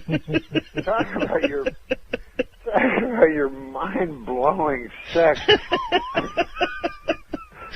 There's like a velvet rope, like outside Studio 54. That'd be great. With an old black gentleman allowing you in. Are you on the list? Exactly. You know, my feeling, Norm, is they ought to put in, like Grauman's Chinese Theater, put how wide Craig's footprints were in soft cement in there, so people can come in for photo ops and see how absolutely. Yeah, that's. I think they should put a list of what the code is, because I don't know codes, you know, and I don't want to do the code by mistake, because a lot of times I'll be listening to my iPod. Well, you know, the thing about the code is if you don't know it you miss. What if I was tapping my toes to listening to my Billy Joe Shaver CD, right? And my toe tapped against an old dude's police officer, and then he knocked on the thing, and I took off my clothes. I go, what? He goes, what time is it? I go, 7 o'clock. I look at my watch. He goes, are you sure? I go, absolutely. Next thing, he's clambering under or something. I go, no. I don't know. Misreading the whole thing. You need the code at all? Couldn't you, like, if I was doing it, I would just stand in the center of the bathroom thing and just, you know, peer at guys. I know you give off the wrong vibe. All of a sudden you got Sam Drucker. You know when you go to get your car re-lubed and they lay on that thing that has wheels on it? You look down, you got Sam Drucker coming under the stall into yours. Or if you misdo the code, the Carpathia shows up in an effort to pull people out of the lifeboats. The anonymous thing to me has always been, because I find it like it would take me probably a year before I was comfortable enough with a person, you know. Right. Show them my back of my hair on my back. But the anonymous part, like here's a guy, he's never met a guy ever, you know, in his whole life. And he's in an airport, and he's like, come on in, sir, we don't have much time. You know, I hope you like the place. I was just defecating in it. I didn't want to do that. Anyways, I got an 8:40 to Chicago. I don't have much time to get this robe and get to this filthy thing. I'm going to grab a slice of Sbarro and...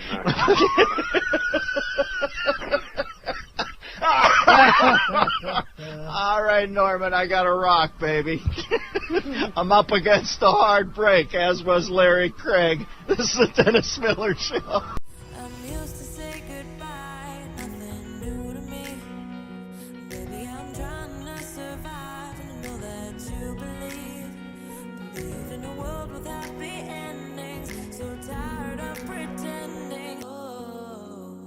Craig was arrested for alleged lewd conduct with another man in an airport bathroom. Similar accusations against him materialized. I go to bathrooms to use bathrooms.